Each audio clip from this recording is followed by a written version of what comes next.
Stand by to launch FanStream Sports. 3, 2, 1. Let's start. Hello, sports fans. Welcome to FanStream Sports. Nothing but pure sports. This is the JP Show. JP, it is so good to hear you back on the air. Stand by. Now, here's JP. We got a Game 7 tonight. Yes, we do. I could not be more excited. I don't think I've ever been so excited for a Game 7 that one of my teams is not playing in. But I am tonight. So we are going to get all up in the Panthers choking on their Stanley Cup.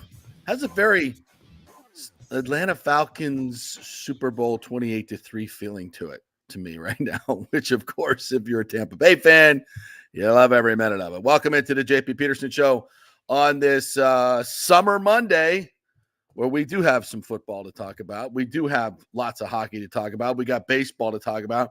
I'm all wrapped up in all these other crazy sports that are going on. I'm watching the WNBA, Caitlin Clark and Angel Reese. I'm watching the hell out of the Olympic trials, swimming and track and field going on right now. There's soccer all over the freaking place. And good morning to you, Nick Geddes on On3 Sports. How are you? That's a full weekend right there. That's a full weekend. It's been fantastic. And of course, you know, I know it's starting to get to that part of the season where it rains like every afternoon. But Right. if you catch it before, there's so much to do outside as well, which I've been doing the last few weekends, enjoying myself. So I haven't really been able to watch a lot of these sports live necessarily. Right. But right. I mean, look at yesterday, though. Yesterday was a sneaky, and I mean sneaky, really good sports day for the middle of June. You mentioned some of it, like soccer's all over the place. The United States are playing. In my world, NASCAR's going on. Like the Rays are going on. The Caitlin Clark versus Angel Reese. Yes. I mean, the College World Series gets forced to a Game 3. And then tonight we have the Stanley Cup Final Game 7. And forget just, like you said, one of the most hyped Game 7s that you're remembering going to watch that doesn't involve your team. I think this is probably the most excited I am to watch a hockey game that doesn't involve the Lightning, just period of all time. Like that's how excited I am. And I have a major rooting interest as well. I do. I am putting on the hat of an Edmonton Oiler tonight. I think if any Lightning fans were conflicted, and I know a lot of you were, you know, we talked about this ever since the Lightning had been out. And doesn't it seem like eons ago that the Lightning were done? Like eons ago? Ever since the Lightning went out, we're like, you know, are we going to really root for the Panthers? And, you know, and some of my colleagues at the Lightning were like, yeah, it's Florida. I'm like, okay, all right. But then I'm like, now it's okay. You had a 3-0 lead. You're historically choking on it. Of course, we want you to come to Amalie Arena next year, all your fans, and we can have signs and everything else. Choke on this, choke on that. I mean, it's gonna be. I just got taken back, JP. I have this new little setup in my office here where I got some monitors and I got a little TV here, so I could like keep track of everything while we're doing the show and while I'm working. And I have ESPN on here on my little TV, and they are led first take with Oilers and Panthers. I know. Because Greeny's not there today, so. Well, no, first take. I mean, actually, first take too. with Stephen A. and Shannon Get Up did on. this morning as well. They talked about ESPN talking about hockey. This is crazy. Yeah, I don't do this stuff. I'm taken back right now, but that must be they're taking it serious. It must be on their air tonight. Yeah, nothing else to pub, so they got to do hockey in a Game 7. They've been forced to do it, right? So. Yes, they have. I could not be more excited about that. So we're going to get to that. We're going to get to by the way, Eric Erlinson's going to join us at 10:30. So we'll preview this big Game 7 tonight with him and also get you a Stammer update. I'm seeing stuff on X and other places that, of course, the Stammer deal, you know, it's been no news is good news. But yes, of course, they want to wait till after the Stanley Cup is done before they announce anything. So if you're like getting all, you know, your panties in a wad because nothing's happened, nobody's saying anything, relax. We're fine. So there may be a multiple moves coming for the Lightning, and we'll talk to Eric about that as well. Jackson Super is going to join us, the phenom golfer from Plant High School and Palmacia Country Club, my club. He yesterday, after the U.S. Open from last week, where he plays with Matsuyama and Jordan Spieth in the featured group and makes the cut, but more than DJ, Tiger, all those guys that couldn't make the cut. So that was an amazing accomplishment for him. Well, yesterday in the Korn Ferry Tour event, he shoots a freaking 29 on the back nine. 7 birdies out of 9 holes, 29. And did not win the tournament, but came in second. So he is on a freaking roll. We'll talk to him at 11:15. And Pat Burnham from the Osceola will join us as well. FSU had a huge recruiting weekend, the biggest of the Mike Norvell era, with all the official visits, lots of verbal commitments going on for FSU. So we'll catch up with them and Pat Burnham at 11:30. That's the show. That's a whole show there. And we got all these other things to talk about. You guys line them up in the comments if you have some comments about stuff you guys want to talk about from this weekend, and we'll get that rolling as well. So let's jump right into the Rays. We'll stay hyper local as we always do, because big series win for them, another one. So that's a 5-4 road trip, 2 series wins over the Twins and the Pirates. Yesterday they beat Paul Skeens, perhaps the best young pitcher in baseball. So good things are happening. They only scored 3 runs, but that's enough. And the pitching is kind of coming back. Savali was good yesterday. The bullpen was really, really good. Yandy leads off with a homer off of Skeens to kind of, set the tone, get you the lead, and do squat after that against Skeens, really, but didn't matter because they came back and won the game 3-1 and won the series. So we have life from the Rays. Still 38-40. I still believe in last place or close. Well, no, the Blue Jays have lost 6 in a row, so the Rays have now. Right. I think the Rays actually are 3 games ahead of Toronto now, because Toronto is just a dumpster fire. Yeah. And I think 5-4 in general on this road trip. 5-4. All these series, I'm losing track of them. I can't remember who we played before Minnesota, but I know it was another road trip. So they went 5-4 combined there. So that's good to see. Yeah, to me, they're kind of like that, like cockroach that just will not die right now. Yeah, like we put them out to the pasture a few times, and have been like, it's over. There's no optimism, and in some respects, maybe I feel that way still. But then, like, I can't ignore going 5-4 on a road trip. I can't ignore beating 2 out of 3 against Minnesota. And I know Pittsburgh is not a great baseball team. They're right around average, just like the Rays are, but especially knowing that you were going up against Jared Jones and Paul Skeens in this series, 2 of the best young pitchers in the league, and to walk out 2 out of 3, I think you take that all day. And listen, just because we think the Rays should trade off assets and things like that doesn't mean the Rays are just going to openly go into the tank. They're still playing hard, and you're seeing some encouraging signs from some certain guys. Yandy Diaz being the biggest one, 16-game hitting streak for Yandy Diaz. I think that's like the second longest currently going around the league. And over that time, he's hitting like 366. The average is now, gotten into the 270s. So Yandy's back on track. And Josh Lowe as well is starting to hit the baseball well. He's been having the injury issues and stuff, but he seems to be coming to life. And Jose Siri, back up to the Minnesota series. I mean, I know you probably talked about it on Friday's show, but the throw he made that was from sick. Center field to third base. Sick. I mean, he's literally been responsible for like 5 or 6 victories over the last like 3 weeks, like single-handedly. Yeah. Jose Siri. So he's back. That's because I tried to kick him off the team and get rid of him. Hey, it just shows you put a little pressure on somebody. Right. You have a player, but him. Remember, it seems so long ago he got benched for Johnny DeLuca. Remember that? And now all of a sudden I'm just like, Johnny DeLuca, and now all of a sudden I'm like, I don't want to see Johnny DeLuca at all. I want to see Jose Siri play every day. And so he's been a big energizer. So this was such a good little run for the Rays that I'm going to ignore Brandon Lau having a broken toe, which is just so unlucky and so unfortunate, but sums up. So on brand. It's so on brand. Like it's not his fault. It's just like the injuries find him. They find him, but it looks like at least this one's not going to keep him on the shelf for long. So, but good week. Yeah, that's just insane. And by the way, prayers for Ahmed Rosario. I was watching that live, and on Saturday he gets hit, and I thought he took it straight to the face, but I think it hit his hand, and then up into his face, which is bad enough. But 100 mile an hour, from Jared Jones, who just literally had no idea where the ball was going. Yeah, I mean, I how do you get into the box with some kid that's throwing 100 miles an hour and he literally has no idea where it's going? Like none. That's nerve wracking. That is nerve. Every time we make fun of baseball players for not being the most resilient. We do forget that they stand into the box every second. These guys throwing 102, 103 miles an hour. And sometimes they don't really have great control. So takes a hell of a lot of courage to jump. I don't know how people jump back in the box after they get hit like that, but that was a scary situation. Looks like he's going to be okay. I will say this, though. My good friend Jack Hannon sent me this yesterday as he's looking at the lineup, the Rays hitting lineup yesterday, and their averages.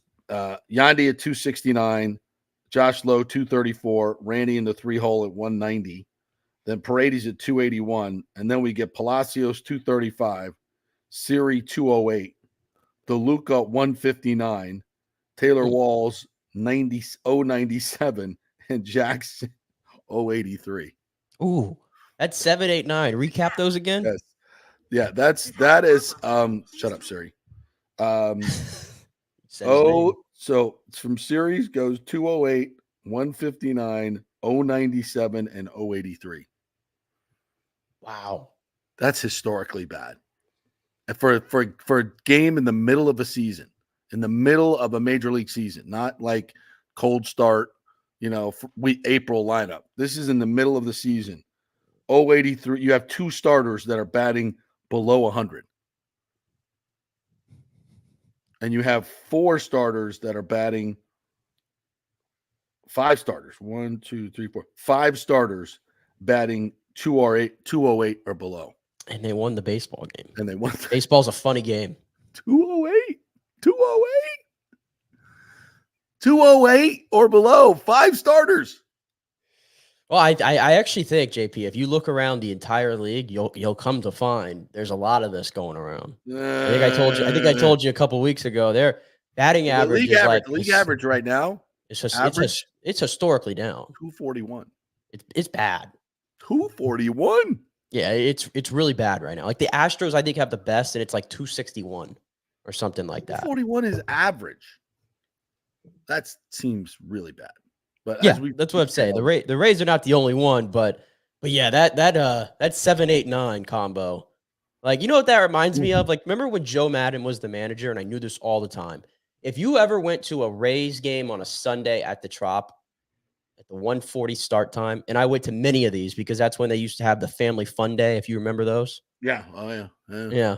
And Joe Madden would always just throw out a punt lineup. It felt like every Sunday during an afternoon. You show up, Longo's not in the lineup. You show up, CC's not in the lineup. And you would get these lineups where it would be like 185, 170, 200, like sprinkled. That's what that kind of reminds me of yesterday. Or DeLuca, Jackson, and Walls, 7, 8, 9.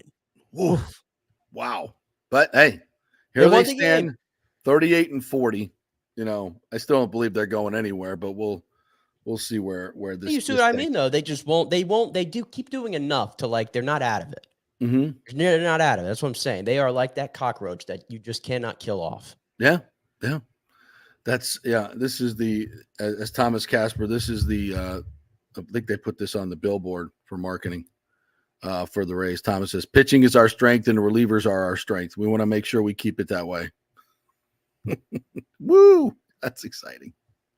It's funny. I'm actually, what's crazy? You said the pitching is coming around, and like Savali's coming around, and Taj is, starting to settle in. But the other 3 guys, I actually have major concern for right now. Truthfully, Zach Eflin has just been just meh, just very meh for a guy who's making the most money on this baseball team and was so good last year. He's just been meh. I'm just calling that out. I told you I feel like Ryan Pepio has hit a wall this year, and that happened again. He went a 3 1/3 in that start on Friday night. Yeah. And then Zach Littell, just can't find the strike zone right now. And I even was listening to the radio, and Doug Wechter said the same thing. It looks like Zach Littell has hit a wall. Yeah. So I actually don't have a lot of hope for the starting pitching right now. Well, I just don't have any hope for this team at all. I just has no juice. They've won games though. The last couple of series, they've won games. They win a lot of close games. They don't beat up anybody, but it's not the most exciting stuff in the world, but they're winning some games. I think it's been a tad more exciting lately. I think it has. Well, because they're winning. and most of the games are close. We'll hand them that as well. They do keep them kind of close. Oh, I thought they were going to kill me on Thursday's game when they had the what was it, the 6-2 lead going into the lead. To blow the lead. Yeah, they can find a way to come back and win. Chris Davinsky. Oh, for the life of me, I just can't give you any argument for why he's still on this team. It's so bad. It's so bad. Like there's got to be somebody better.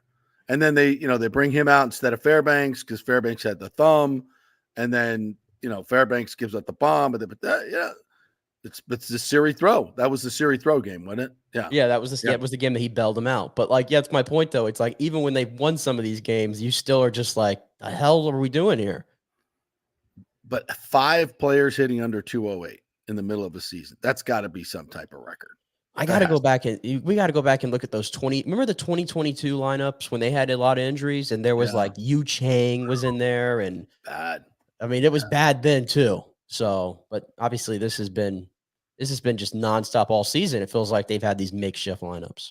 Well, let's listen into Kevin Cash, get his thoughts on, and you beat Paul Skeens. That's it's a big deal. That's a nice. He scored 1 run in 7 innings. I mean, beat is a yeah. They won the game that he started. They won the game. They got him out of the game, and they took care of business. Yeah. At the very beginning of the game, Yandy Diaz jumped on Paul Skeens there, but the rest of the way he was very solid. You guys put together a great top of the 8th. How would you sum this one up? I mean, we grinded through a lot of good at-bats. I even thought we had good at-bats off Skeens. He just made big pitches right when we got guys on base and with 2 outs. But Yandy set the tone, I mean, the home run, and then they answered back with their big home run. But quite the pitcher's duel. Our pitchers did a tremendous job, highlighted by Savali. Happy for him. And the bullpen came in, did their thing, just bought us some time, and then we had that big two-run 8th. I was going to say Savali 5 clean innings. He was sharp, just 61 pitches. What'd you see from him? Just that. I mean, really sharp, and felt like, look, we were able to do what we did today because of Eflin's performance yesterday, and it allowed the bullpen to kind of freshen up a little bit and maybe get aggressive right there. But felt like that was right time. Siv has done his job, and we know it's been a little bit of a grind, but for him to go through that pretty clean was really, really encouraging. Overall, back-to-back series, you feel like you've strung together some pretty good performances here. You guys taking back-to-back series? Yeah, I mean, this was a big win. I mean, we feel much better about this road trip winning today than maybe another outcome. But happy with the way the guys have played. Look, leaving Tampa, was it Chicago? Then we got beat up a little bit in Atlanta, bounced back against Minnesota and Pittsburgh. So pleased with the performance. Kind of with the whole 8th inning there, the delay and JA having to get the 3rd out again, just the way you guys handled that. Yeah, I mean, tough to practice that scenario, that situation, that waiting around. But, I mean, he got plenty of pitches to warm up. Guys were ready to go out there. And, I mean, who was it? Cruz smoked the ball right to Palacios. So I'm glad that nothing came of that. I mean, Richie does a really good job turning double plays.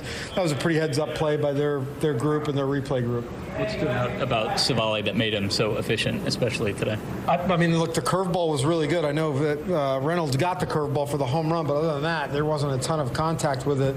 So he got his swing and miss. I thought he did a good job of controlling the count for the most part, of getting ahead. And when he had to navigate with base runners, he did good. But pretty crisp outing for him. Really, really efficient. Got what was it, 1 or 2 double play balls in there that really helped keep the pitch count low. Understandably so, you heard a lot about Skeens for the leading up to this. We talked about it a couple days now. Yeah. How important was it for Yandy just to kind of immediately throw a punch right away, basically? Yeah, I mean, it was nice, but that guy's pretty legit. I mean, Yandy's home run, I'm happy for him, but he's really talented. That's the best I can say. He's as good as anybody. I mean, the last 2 guys that they've had, they're as good as the 1-2 combination we've maybe seen this year. Finishing off with 101.5 or 101.5, I think, to Jackson. I read 102, so it must have been, it's special. And that 8th inning rally there just looked like kind of pieced together. Yeah, I mean, look, J-Lo and Yandy had big days for us, huge days. Cabby kind of running on the right pitch right there. Proud of Cabby that he didn't force anything. He kind of picked the pitch to go on. And then Randy come up, driving the ball to center for the sac fly. And then Richie hanging in there and the line drive to the left for the single. So a good finish to this road trip, and now they got the Mariners coming in, and the White Sox, Mariners, and no, the Mariners are next. Monday, Tuesday, Wednesday. I think you're muted there, partner. You're muted. Sorry, Riley was going like ballistic, so I had muted myself there. Oh, I heard a little. Mariners coming in, and then the Nationals right after 11. that. Did it say 11:30 game on? I guess that's 11:30 game this against Seattle. Yeah, on Wednesday. I was looking at the schedule there. They put it up there in the cash interview. Well, it should be packed at the Well, drop. it's a 12:10, start time on Wednesday. Okay. All right. So Rays back home. The Nats come in. Yeah. So it's the Mariners and the Nats this week. Hopefully there'll be a lot of little league kids there to fill up the trop for the summer. All right. So we got. Let's go a little game 7 here. So you're the Panthers. You're up 3-0, and then you lose the next 3, 8-1, 5-3, and 5-1. So if you're Bobrovsky, you've given up 18 goals. And a few of those were empty netters, but 18 goals in 3 games. McDavid is, knocking on the door of history here. The entire world, Canada and everyone else, it's the Panthers versus the world. Everybody is looking for the historic choke tonight. How in the hell did the Panthers find a way to win this game tonight? I think it's going to be that's a tough ask. And Paul Maurice, their head coach, can say all the things he wants. It's it's one game, 0-0, nothing matters. It doesn't matter how we got here. It's game 7. It's on your home ice. Go out and win it. Blah blah blah blah blah blah blah blah blah. If you're Bobrovsky, I mean, you better be in the zone tonight, because these Oilers are going to come out flying. This is going to be one hell of a game. I give Florida their respect. They're a great defensive team, but they got to find it. They got to find it somehow, some way. And if the Oilers score first, ooh. Well, it certainly helps that Florida's got this game at home. Yeah. So that's one thing going for them. Does it though? You don't want to be on the road. You don't want to be in Edmonton in that. Then again, there's a pressure cooker there from an Edmonton standpoint as well. Mm-hmm. But no, you'd rather have this game at home. But yeah, going back to the third period of game 3, it's just insane. Florida's been outscored 20-5. Like, it's not. It's not even close. Like, it's just been like the margins here have just been so crazy, especially for a Stanley Cup final where usually it's so tight and it's so hard to score. And Edmonton, they're not getting, contributions from like Leon Draisaitl, for example. Like, he's been, kind of absent in this series, but McDavid's doing McDavid. Like, they're getting scoring from Corey Perry of all people and Warren Fogle and Darnell Nurse. Like, everybody's chipping in. They're doing enough in front of Stuart Skinner to where he's not really being bombarded, because I think everybody looked at Edmonton. It was always the biggest question mark with Stuart Skinner. But, he's been solid here the last 3 games. He's bowed up when he needs to. But, yeah, the biggest thing for Florida is Bobrovsky. We know that his career MO has sort of been this. When he's when he's on, he's lights out. Right. But he has these moments, and the Lightning have been able to unlock that a few times. Yep. And there's obviously been some times where he's stoned us, but yep. You talk about the worst moment possible for him to just completely brain fart, just fizzle out right now. Yeah. And there's been interesting stuff going on if you've been following Florida. Like, I think yesterday there was a skate or something, like a practice, and usually Bobrovsky's like, the first one out there, and he wasn't out there at all. It was Stolarz and Spencer Knight. So there was a lot of speculation of what's Florida up to here. And I'm not saying you move away from Bobrovsky for this game. He got you there. Oh my God. He's probably going to win the Vezina. Like, you got to ride him. But like, what happens? Imagine? What happens if it's the first period, JP, and Edmonton goes up 2-0 quick? Stolarz was the best backup all year. I know that's a tough decision to make. It's crazy. But you got to have all hands on deck, don't you? Like, just the fact that we're talking about it is a big deal. I mean, if you're not set with your guy in a game 7 and have utmost confidence in him, you're screwed. You're screwed. That's why the momentum of this, the pressure of this seems like a lot. It seems like a lot. And I just think the pressure's all on the Panthers, and they're feeling it. Like, they're really, really feeling it. And can we, just for a moment, just be cheesy fans I know we're supposed to be very objective and call them like we see them, but clearly I work for the Lightning. You're a lifeline Lightning fan. Just imagine tonight sitting back, third period, and the Oilers are just piling on. It's like last year when Vegas closed it out with a 9-3 win. Yeah. And you're just like, they're scanning the crowd of Panther fans. Wonder if that little smart ass little kid that's behind Paul Maurice every game, or actually behind Knobloch, with his chains on and everything, and his proud daddy sitting him right there. Like, I wonder what he's going to look like if it's 9-3 in the third. I think it'll be past his bedtime at that point. Yeah, I can just revel in that and go, yeah, because like all Buck fans, you see a Falcon fan, the only thing you have to say is 28-3. 28-3. Right. I mean, we had no part in that. We had no part in that, but we reveled in it. You did, and the Falcons still sit there without a Lombardi trophy. The Saints still sit there without a Lombardi trophy. The Panthers still sit there without a Lombardi. You're the only one in the division, right? And you got two. You want to keep it that way. This is what I'm saying. Like, I couldn't believe anyway that there were so many Lightning fans that were like open about, I'm rooting for the Florida Panthers to go all the way now because they're in the same state. Like, this doesn't happen in rivalries. You think that Toronto and Boston root for each other to win the cup or stuff? Absolutely not. No. Absolutely not. And especially the way that this series has sort of unfolded here. Like, the Florida Panthers are about to have potentially the biggest LOL of all time in hockey history. Yes. And one of the biggest chokes in sports history. And the Lightning already had their LOL moment 5 years ago. And this would be even worse on this scale, clearly. Yes. Like, come on. Like, and the significance of this game, like, I seriously think, I think a lot of hockey fans and older hockey fans probably reminisce about the 94 Game 7 because of, the Rangers hadn't won one in like 40 years to that point. And I think the SCA guaranteed it, all that stuff.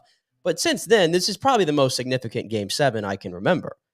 I truly believe that. Game 7 in Amalie Arena that was pretty significant. Yeah, obviously, it was significant for us. Yeah. But for hockey history? But for hockey history, the greatest player going right now, one of the greatest players of all time, who's just been unreal, chance to go for a Stanley Cup, and you have the whole Canadian streak thing that's going on. The fact that they've come back from 3-0 down and they have a chance to do it on the road at that, like, there's a lot at play here. Yes, and then even from like the Florida standpoint, what's interesting is Paul Maurice is probably the guy that's definitely like the most nervous right now because I think he's coached the most games in NHL history without winning a Stanley Cup. Oh, I believe that's true. I believe that's true. Yeah. So there's something there for him. So there's just so much at play. And even the Corey Perry curse, the Corey Perry thing where he's been in like 5 cup finals in the last 6 years or something, and he's lost all of them. Like, some curse is going to be broken here. I don't know, but there's a lot at play tonight. We shall see. All right. I want to thank our good friends at Hydrate Heroes. Go to Try Hydrate Heroes. I'm doing the Berry Blast this morning, which is very, very good. It's got all the good stuff, none of the bad stuff. 5 calories per serving. You get the amla fruit. You get all the electrolytes, all kinds of essential vitamins and minerals in there. Only 5 calories, and it tastes fantastic. Go to tryhydrateheroes.com. Get your free 3-pack, or just go ahead and order at hydrateheroes.com. Get 30 packs for $29.99, less than $1 a serving. See, I did that with the math there. Tryhydrateheroes.com and the Jeeves Law Group, JEEVES lawgroup.com. They are local, they are trusted, and they get results. Call our good friend Scott Jeeves over there at the Jeeves Law Group. All right, let's bring in our good friend Eric Erlinson from lightninginsider.com. And Eric, I know you're listening to us revel in this possible choke of all chokes by the stinking Panthers. I've never been able to really buy into supporting them because they're in Florida. Actually, I don't even think that's Florida anymore down there, to be quite honest. Where are you at with this? I know you're a grizzled veteran objective reporter, but come on. Somewhere down deep in there tonight, you're like, come on, I want to see them choke this away. Nah. I can't get it. I can't get it out of him. He's too good. I don't have any sort of that type of interest in this, right? I just want to watch the game and enjoy it. And liar. Well, I mean, if I'm going to lean one way, I'd love to see the media in Canada keep talking about how a Canadian team hasn't won a cup since '93, because that is totally media driven. Yeah. People in Toronto don't care if Edmonton wins the cup just because they're located in the same country as them, let alone the same state. Are you sure? Country. Come on, people in Vancouver are not, people in Calgary are not rooting for the Edmonton Oilers to break the curse. It's ridiculous if this keeps going on, but I'd love to keep hearing about it. I thought all of Canada is rooting for Edmonton tonight. No. This is not England. Let's bring the trophy home. No, this is not. This is not the same thing. No matter how much, All right. Again, do you ever hear Canada fans, any fan in the country of Canada talk about this? No, it's all media driven. Yeah, I think you're right. Yeah, and so I don't think there's anything to that, but I'd love to keep it going if I could. I guess what makes it worse is we are on a 5-6 year run of the non-traditional hockey market, winning the Stanley Cup. When you look at Tampa Bay, Colorado, Vegas, and then now it'd be Florida. I feel like that feeds into that sort of conversation more, doesn't it? I think so. I think it does because we still hear it, even though the Lightning have been a franchise for 30 plus years and they've won as many cups as every team except for I think Detroit and Pittsburgh since they came into the league in '92. People in Florida don't know anything about hockey. It doesn't belong in the Sun Belt. How can you have hockey in a southern state? It's too hot there. You hear. I think that kind of plays into it a little bit for sure because there are quote unquote traditionalists that think that hockey doesn't belong in the South, and we're all just ignorant hicks down here in Florida who don't understand what icing is. Yeah, that's not true. That's not true at all. Now, I was trying to think when's the last time an original 6 won the trophy. How is it? The Rangers? It's gotta be Boston in 2011, right? Boston, that's right. Boston. Yeah. It's been a while. Detroit won it in what, 08? Yeah. So it's somewhat recent. Yeah. But even that, I hate the novelty and the romantic of the original 6. Yeah. Move on. It's been 50 years. Move on. It's been a long time. Yeah, the game has changed in a very real way. All right, so let's rooting interest aside, how do you break this down from an X's and O's standpoint? Because if you'd have told me at the beginning of the series at any point the Oilers were going to score 8, 5, and 5, I'd be like, no, on what freaking planet are you? That's not happening. But and you can't ignore the fact that this breakdown defensively started when they were up 3-0. Is this a Bobrovsky choke? Is it more Florida's entire, or maybe just the Oilers just figuring them out a little bit more? What are your thoughts?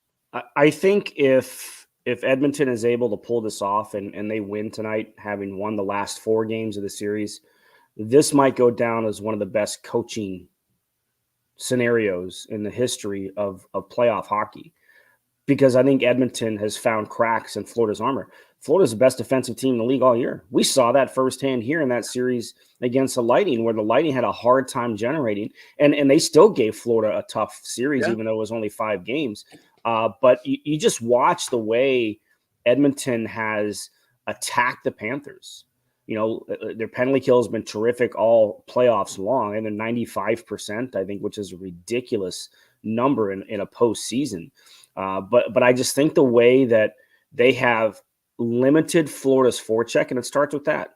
We talked about this all the way back in April. How could the Lightning handle the Florida forecheck? The Rangers couldn't handle the Florida forecheck, right? Boston really couldn't handle the Florida forecheck. Edmonton's figured out a way to handle it and get out. And that's without defense, because it all starts with the defense. How are the defensemen handled? They don't have any stalwarts back there. Darnell Nurse has had his moments in this playoffs, but he's had a lot of bad moments. Yeah. This playoffs, and he's their top guy.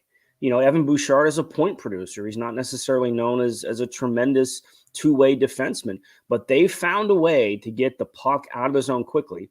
It helps when you have the best player on the planet on your team to transition the puck up the ice. But look, they've just figured out how to get up the ice and out of the zone quick, which is the key to beating the Florida Panthers. That's and they figured that out in the past 3 games.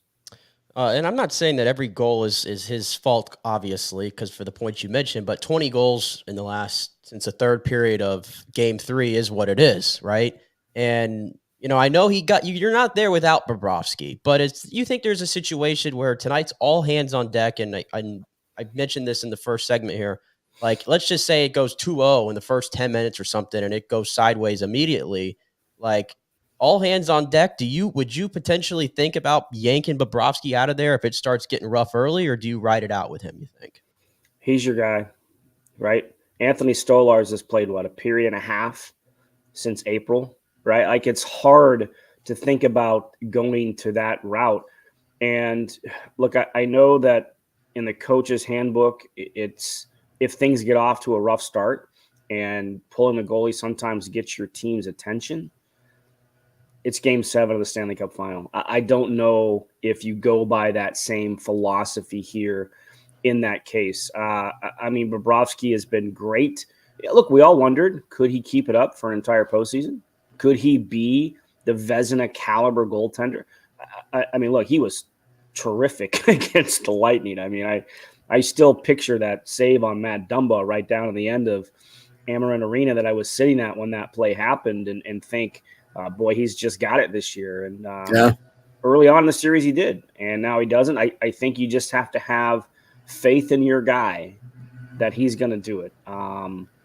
It's nerve-wracking, there's no doubt. That position in sports is probably the most important. We can debate quarterback and everything else and how important that position is in the NFL.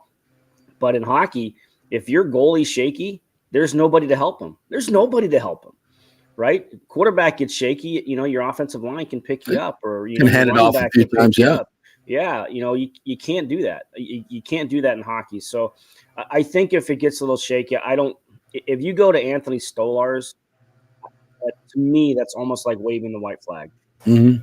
We're hoping now. Now we're just hoping that we can get something, but we might be done. So I think Bobrovsky is their guy, unless he lets in 3 goals on the first 3 shots in 5 minutes. Maybe that changes things.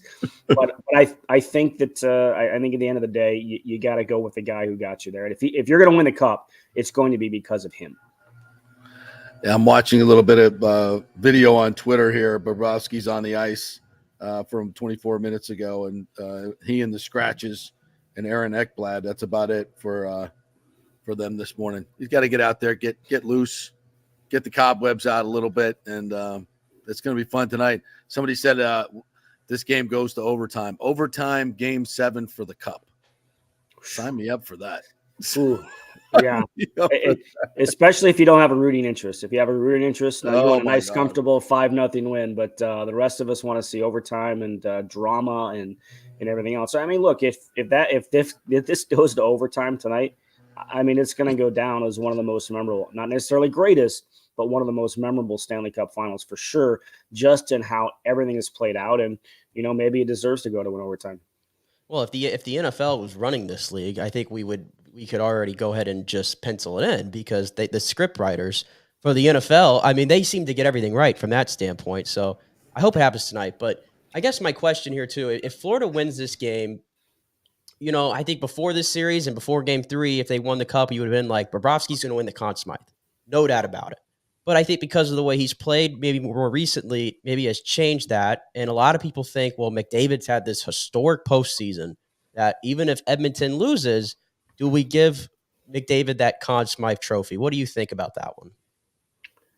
Knowing how the voting pool works for the Conn Smythe, I think that's probably the likely scenario, just because of where momentum is building and the numbers he's put up. I'm not necessarily in favor of that from a personal standpoint.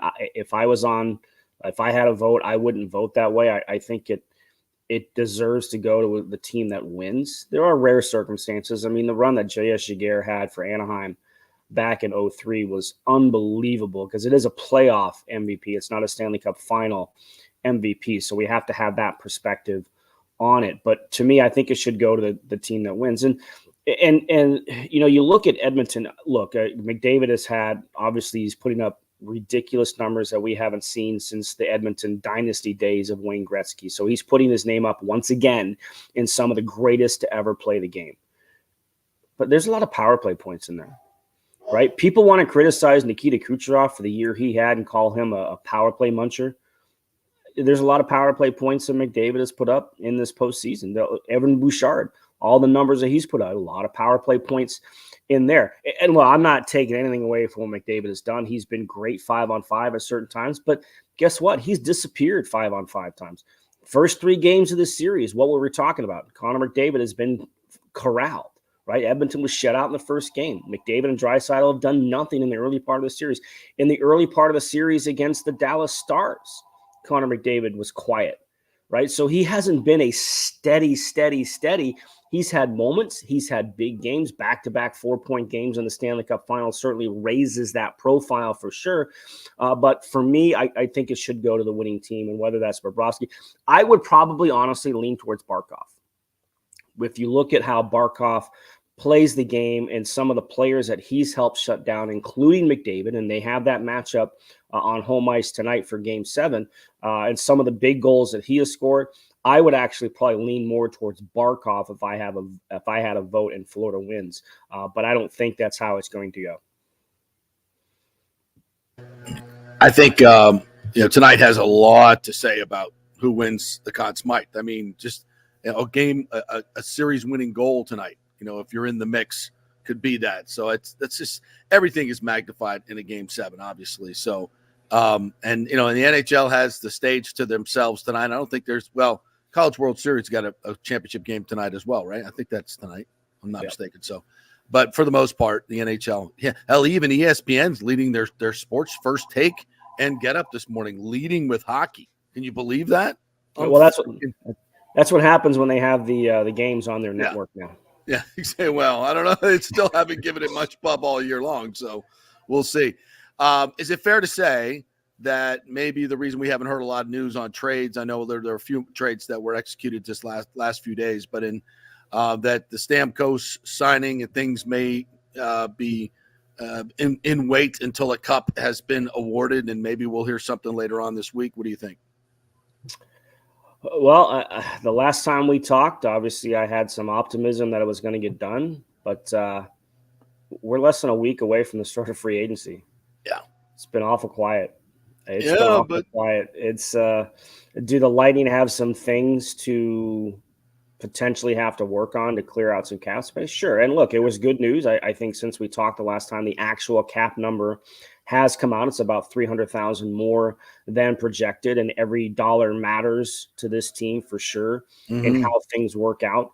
But the fact that it has been so quiet, and look, Julian and the staff there, going back to the days of Yzerman, if things leak out of that organization, it's tough. It's tough to get information out of them, especially in situations like this. So quiet doesn't necessarily always mean bad situations, but the official start of the offseason doesn't begin until 40 hours after the conclusion of the Stanley Cup Final. So today is June 24th. Official business starts on June 26th. That's when buyout periods start. Right. With Connor Sheary, somebody that they could buy out and maybe open up a little bit of cap space. Because here's the other thing with the cap. It's going to take another big jump next year. Right. Yeah. The whole payback that the players had to do with the COVID business losses that was finished in October. So we knew the cap was going to make a jump this year. It did. It's going to take another probably $5+ million jump next year. So you're talking about a $10 million opening in cap space over a 2-year span, which will be the biggest I think that's happened in the cap era. So that's a big deal. That's a big deal. That's going to help. And does that happen? I know there's been some, rumors out there of potentially moving Tanner Jeannot that would open up some cap space. And, so there are a lot of things at play, but I don't know, man. I get a much different vibe on this situation than I had a couple of weeks ago. The last time we talked, it's my feeling has gone a little bit more in the other direction, which I hope is wrong. I hope I'm wrong in that, because we've talked about it a ton. There are certain players that need to finish their careers in the same franchise that drafted them. He's one. Victor Hedman is the other. We'll see what goes on. Victor Hedman is eligible to sign an extension next week. We'll see where things go with that. But yeah, I just I don't know. I'm a little more worried about the Stamkos situation today than I was even last week. Wow, I did not expect to hear that from you. To be quite honest, I did not expect to hear that from.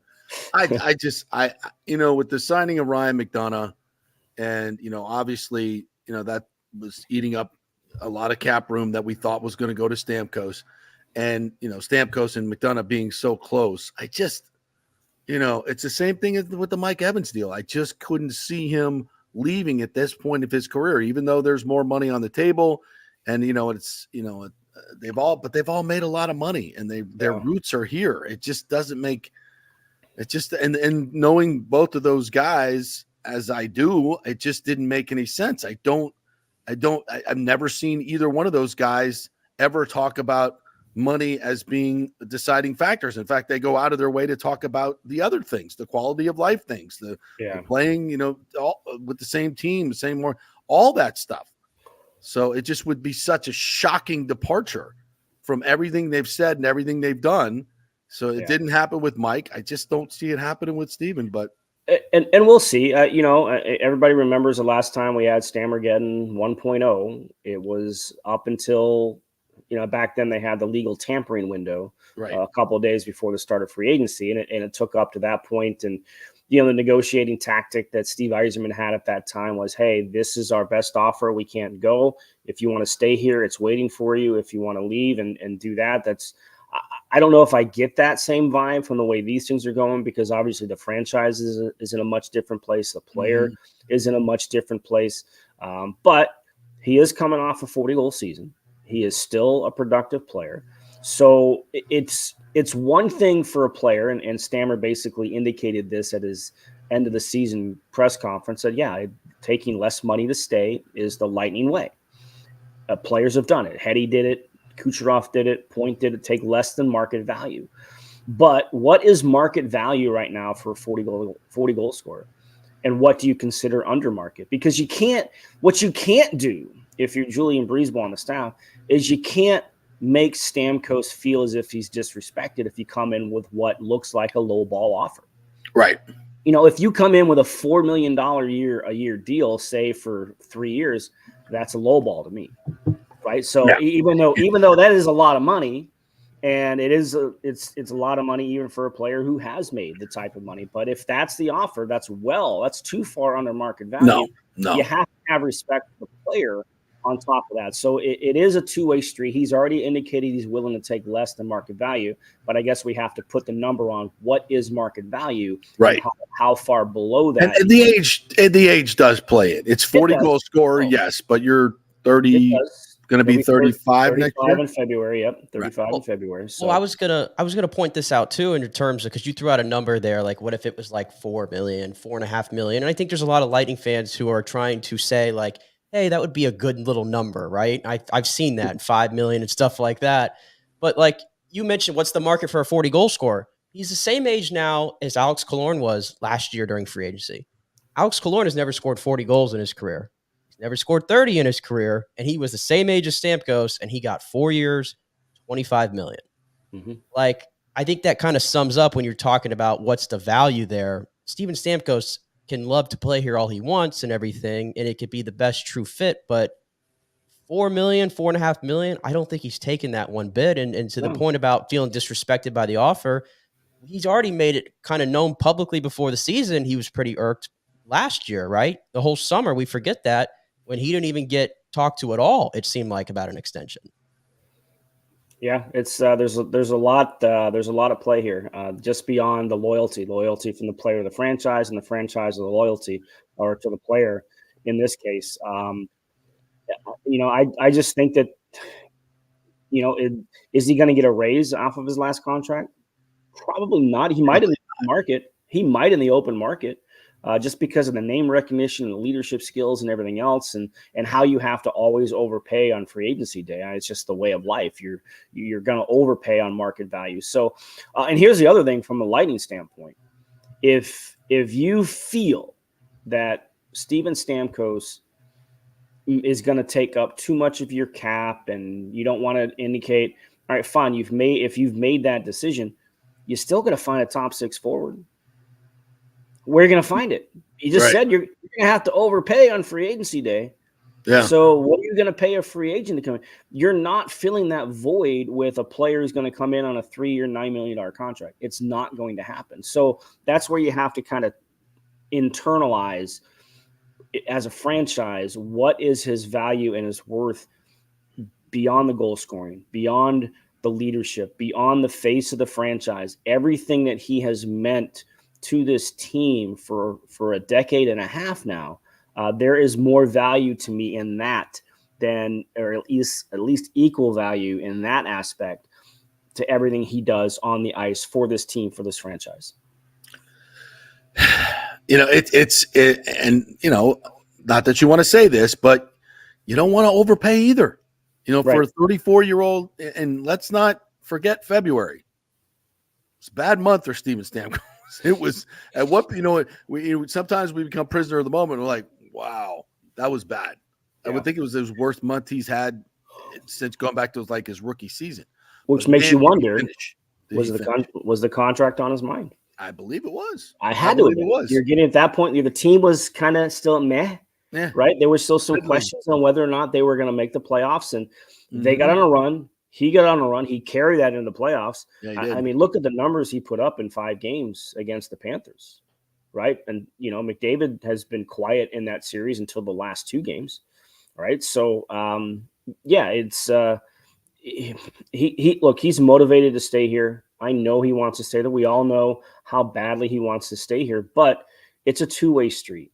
Right. You can't, if you place too much hope in that loyalty from the player, you're going to lose a player. Mm-hmm. So you're right. You have to be fair to the player. That's why it has to be a deal that works for both sides. You can't disrespect the player for what he's meant. And at the same time, the player's already said to you, he's willing to take a little bit less. So, and you know, the other point is, as David puts down here in the comments that, I misread that. Anyway, he has a family now, right? Like his reasoning is a little bit different. As he said, the next decision he makes is more than just about him. Right. So much of being a professional athlete is being selfish for a good chunk of your life. Right. And now with 2 young kids and, you know, he's got, you know, his kids are involved in hockey here now and getting older. Like there are different things at play in terms of how he makes his decisions. But the team has to be respectful of all of that and not come in. Like Nick, you made the comparison there to Killorn. So the Lightning actually made a similar monetary value deal, just spread out over double the amount of years. Right. So there are ways to make the cap work, but you know, you're not an 8-year contract for a 34-year-old player. Probably not going to make it to the end of that deal, which means he's probably not going to get the money from that deal unless you have a Matthias Olin situation or, you know, a Chris Pronger or players like that who just, you know, are injured and can't play. You know, they're probably not going to see the full 8 years. So it's great that you can say, hey, we just want to lower this cap hit a little bit. We're going to spread it out a couple of extra years to make it all work under the cap. The cap is going up. You're still going to get the same monetary deal. Right. But it's not like deferred compensation. In a way. Yeah. It's just a question of whether they can get to the end of that contract and still earn that full money. All contracts in the NHL are guaranteed unless a player retires. But if they're injured, wink, wink, they're given 6 years. Hey, like I said, Matthias Olin. 6 years at 5.5, right? Yeah. You know, you're getting, you know, that's probably a little bit higher on the money, but yeah. Well, you know, I'm saying those, you know, but those last 2 years, maybe Stamkos. Yeah, and look, you also can't backdive a deal. Yeah. Right. That's the Ilya Kovalchuk rule. You can't. It has to be a certain percentage amount from year to year, so you can't backdive the deal in terms of actual dollars. So you know the league has closed some of those loopholes for sure. But yeah, it's very interesting to kind of watch how this is all going to play out because we're at crunch time. Yeah, it's June 24th. and to your point, if you don't get Stammer, where are you going with that money? And what are you going to get for it? And it's just his value to another team is not going to be as good a value as it is for this team just because of his fit here. Cooper knows his strengths and weaknesses, how to play him. I don't see him going somewhere else and scoring 40 goals. I don't know. I don't see that happening. And, are there other teams that are willing to pay him that much money at his age? So it's a give and take. Like where would he go? What do you think would be the markets that would come after him? Utah? He ain't going to Utah. Yeah, there's not many that had cap space, right? Right, exactly. Every team, even with the cap going up, doesn't have a ton of cap space. It's just the way of life in the NHL. And those that do have cap space have one of two things going on. Yeah, they're not a playoff team. Right, they're awful. Or they have so many of their own guys to sign right now. That's why they have cap space. Toronto has a ton of cap space. They got a lot of players to resign. Right. Florida's in the ultimate cap hell. They gotta look and see if they can re-sign Sam Reinhart coming off the full season. Right. They don't have a ton of cap space as it is, so they're in actual cap hell. So and if you were going to go to Toronto, he has no idea who he'd be playing with. None. Right. You don't even know which Martin's going to be there. Right. Exactly. So. Right. All right. Well, we will we'll hold our breath and see what happens this week. Hopefully, they're just holding off till the Panthers choke tonight, and we'll get some. It'll be a great week for Lightning. Hey, Eric. By the way, before you go, I have to let you know this. I started playing at the Lightning Made Training Center in this 3-on-3 thing on last Tuesday. I played for the first time, and your son was the ref, I believe. Yes. And I kept trying to figure it out. I'm like, I know who this is. Yeah. But I can't put my finger on ref, it. You suck. Well, it's funny because there was at one moment in the game, there was this way bigger guy than me in the corner. And I went up over to him and I guess I leaned on him a little too much. And Kevin came over to me and was like, you got to cut that out, man. You can't get that physical. And I just kind of looked at him and I'm like, you're joking, right? Because this guy's way bigger than me. I'm like, what am I supposed to do? And I just gave Kevin this death stare. And then later in the night, I was like, I think that's Eric's son, actually. Yeah. So now I got to let him know tomorrow because I think I need preferential treatment out there. I'm just saying because he was so close to calling penalties on me. Oh my God. Well, he won't be there tomorrow. He's actually we're actually leaving town tomorrow. He's going to help work a hockey camp up in Lake Placid. Oh, nice. So we're going to drive him up there rather than him driving himself all the way up. Me and my wife are going to drive him up there. We're going to drop him off. He's going to be there for the month. And, me and my wife are going to go around New England for summer roadie for a little bit. So he'll be absent from the league. It's too bad you didn't recognize him at first. I'll have to tell him now when. That's funny. He's been reffing out there for a little bit, in the ball hockey and he helps with some of the camps out there and everything else. So he's still involved with the Lightning. Any comments on Team USA yesterday? I know you've been reffing some soccer over the summer. Did you watch USA Bolivia? I did. It should have been about 5-0. They scored 2, but should have had a lot more. It should have been, and that's a little concerning because you get into these tournaments, you get those chances that you got to bury them. You got to bury them. You have to. I mean, all we got to do is think back to Chris Wondolowski. Yeah. He was on that 2014 for one reason, and that was to score that late goal coming off the bench as a sub. He had that golden chance against Belgium and missed it. And instead of talking about a historic World Cup run, we're talking about, hey, Tim Howard was great, but they still lost the game. So, and Bolivia is an inferior opponent, and you only beat them 2-0. Hey, it's great. You controlled the game. There were too many lapses in that game for me from the U.S. side. And then I watched the Uruguay-Panama game, and Uruguay is the other team that's in their group along with Panama. And they've struggled against Panama. Panama has won 2 of the last 3 meetings against the U.S., including a penalty kick decision in the CONCACAF Nations League just a couple months ago. We're not losing to Panama. So Panama now, it's a must-win game. Yeah. Because I watched the way Uruguay attacks, and they got a lot of young talent. Luis Suarez didn't even get into the game last night. and he can come off and make a difference off the bench for them.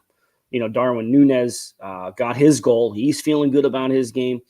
The way Uruguay attacks, I don't feel good about the U.S.'s back line. I don't feel good about it. Do you see Chris Richards yesterday? He was like the worst player on the entire field, for everybody. Like, that's my problem with the United States is, like, outside of, like, Pulisic, who had a great year with Milan, like, everybody's like, oh, Weston McKennie played all these minutes for Juventus. Like, but it wasn't exactly like he was tearing it up, though. And there's a reason why he's going elsewhere this summer. Like, a lot of these players are not really in form based on the way they played. Yeah. And that was my concern when they faced teams like, I mean, you saw Colombia 5-1. Yeah. Well, and I was at the game against Brazil over in Orlando. First of all, 60,000 fans, I swear 40,000 of them were wearing Brazilian yellow for a home game for the U.S., which is Brazil. I get it. But it was just weird to be surrounded by Brazilian fans at a U.S. home game. I'm living over here in Winter Garden. The entire community here is Brazilian. Yeah. Like, it's unbelievable. It's and that's probably why they had that game there. Yeah. No, it's they have the humongous population here. Yeah. But like I was watching that game. Look, it's great. You got a result against Brazil. That's not an easy thing to do. That was a great goal by Pulisic. But again, Matt Turner had a great game, the second most saves in an international game behind Tim Howard and his performance against Belgium. So, Joe Scally got picked apart in that game. It's Vinny Jr. I get it. World-class player. But that's what you're going to come up against in 2 years.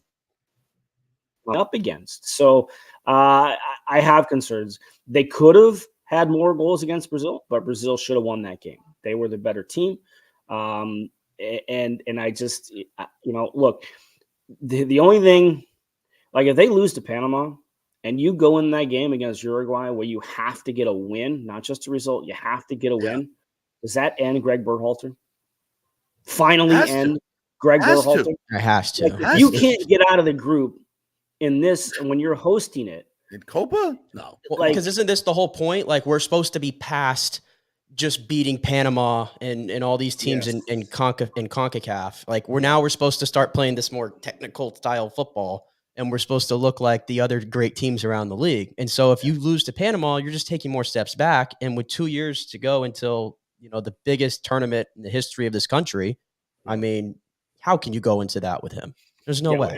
And with the greatest talent pool that the U.S. soccer has ever put together. I mean, you have some world-class players, not as deep as other countries for sure, but Pulisic obviously had a great year in Serie A, right? He was one of the top midfielders in the league this year, which is not easy to do, especially for an American-born player. Gio Reyna still has some maturing to do. His talent, he's not the U.S.'s best player. When he's on his game, he's their most talented player, right? The things that he can do. You've added Balogun, who's had some goal scoring problems. Now there's a lot of hype when he a hell of a shot yesterday. And the second one that was taken off for the offside. But he's had a hard time finding minutes in club, and he's had a hard time scoring goals. That was his first goal for the U.S. since October, right? Ricardo Pepi, great chances last night. You got to finish those if you want to be in the lineup. Sitters, right? The irony here, and look, the U.S. still produces goalkeepers. Matt Turner is right up there. They used to be able to produce some pretty good defenders, but you just mentioned Chris Richards, and Tim Ream's 39 years old. Yeah. He's 39 years old. He fell out of favor at Fulham this year. Yeah, like he still has his moments, but you're still relying, like, you still haven't found somebody to play center back. And I'm not sure, Nick, maybe you know what Miles Robinson's situation is. I don't know if he's coming off of injury or whatnot, but I thought he was going to be one of the future center backs for this team. And I know he had the Achilles that kept him out of the World Cup a couple years ago. So I don't know what his injury situation is, but he was supposed to be the guy, and he hasn't been the guy. So a lot of concerns about this back line for the U.S., even going into Thursday's game against Panama. Well, turns out to be a pretty big game and a pretty big tournament now, and we'll see what happens. All right, Derek, promote what you got going on besides your road trip this week. Yeah, I'm going to try and keep tabs on things for sure as we're driving, especially as it comes to the Stamkos situation here once we get into that 48-hour window after the end of the finals. So lightninginsider.com is a website. There's monthly plans for $4.99. There's a yearly plan for $40 as well that has you covered. Obviously, if you sign up now, that has you covered all the way through this offseason, leading into next season as well. So that's where you find it. And, we'll find out if I'm back with Lightning Radio. I expect to be when we get to the fall, but we'll have that conversation when we get closer to training camp, but the website's always there. Yeah, we never know until I'm on the same boat as you, my friend. We shall see. All right, partner. Appreciate it. Thanks, Eric. All right. Be well, boys. Yep. Thanks. All right, we'll take a quick break. When we come back, we got Jackson Suber, golfer extraordinaire from the U.S. Open, local kid. Will be joining us here in a little bit. He's on the road, just had a tremendous Korn Ferry finish yesterday. Pat Burnham will join us at 11:30, so lots more coming your way with Florida State recruiting and recruiting all over. And football is red hot right now, so we'll get to all that in our second hour. Brought to you by Bay Area Modern Medical Center, BAMMC.com. Back in 3. Stay with us. Summer is here, and it's the perfect time to shine with the exquisite June birthstones, pearl, alexandrite, and moonstone at the Golden Diamond Source. Each gemstone carries its own unique significance and style, making them perfect for any summer occasion. Did you know the 30th anniversary milestone is pearl, the traditional stone for this special occasion? And right now, you can enjoy 5 years of interest-free financing. That means you can own a stunning $5,000 ring and pay only $83 a month with zero interest for 5 years. That's a great deal. And shop online and get 15% off the June birthstones. And we love our partners, local businesses that have been here for 40 years. That's right, the Golden Diamond Source has been here for 40 years. Julie and Steve Weintraub have done so much in our community. We thank them, and we shop there. It's the Golden Diamond Source, 3800 Olmerton Road, always online at thegoldendiamondsource.com. Happy summer. As we head into summer and hurricane season, you must make sure that your home is fully insured. Over 40% of people in Florida are not fully insured because property rates have gone up lately. Your home is worth more, so it needs to be insured. Call the great folks at Italiano Insurance, 813-877-7799 to make sure you're fully insured. And also, you might just save some money. There are new companies coming into the state all the time. In fact, we just shopped our homeowners insurance, and I'm telling you, folks, we saved over $550 because Charity, the great customer service at Italiano Insurance, did all the work and found us a better company and a cheaper company. She'll do the same for you. 813-877-7799. Do something about these high rates. Shop them around.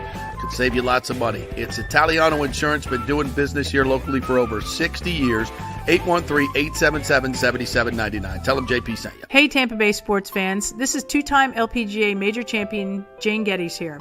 After winning the U.S. Open and 10 other LPGA events, I wanted to try something completely different. So I came right off the top turnbuckle and landed in the crazy world of WWE. And yes, you heard that right. That's WWE. Working for the Vince McMahon as the VP of Talent Relations for the company. Now, though, I want to work for you. Everything I've done in my life, I've done with incredible passion. And now I've turned my focus to leading the best real estate team in Tampa Bay, the Geddes Gordon Group with Keller Williams in South Tampa. If you're looking for a new home, an investment property, or looking to sell your current home, we will give you major championship level service. When you choose Geddes Gordon Group, you become part of our inner circle, like family. So if you're looking for a few golf tips or a golf course view, we're going to stripe it right down the fairway. Call me at 813-485-6808 or go to GettysGordonGroup.com, or again, give me a ring at 813-485-6808.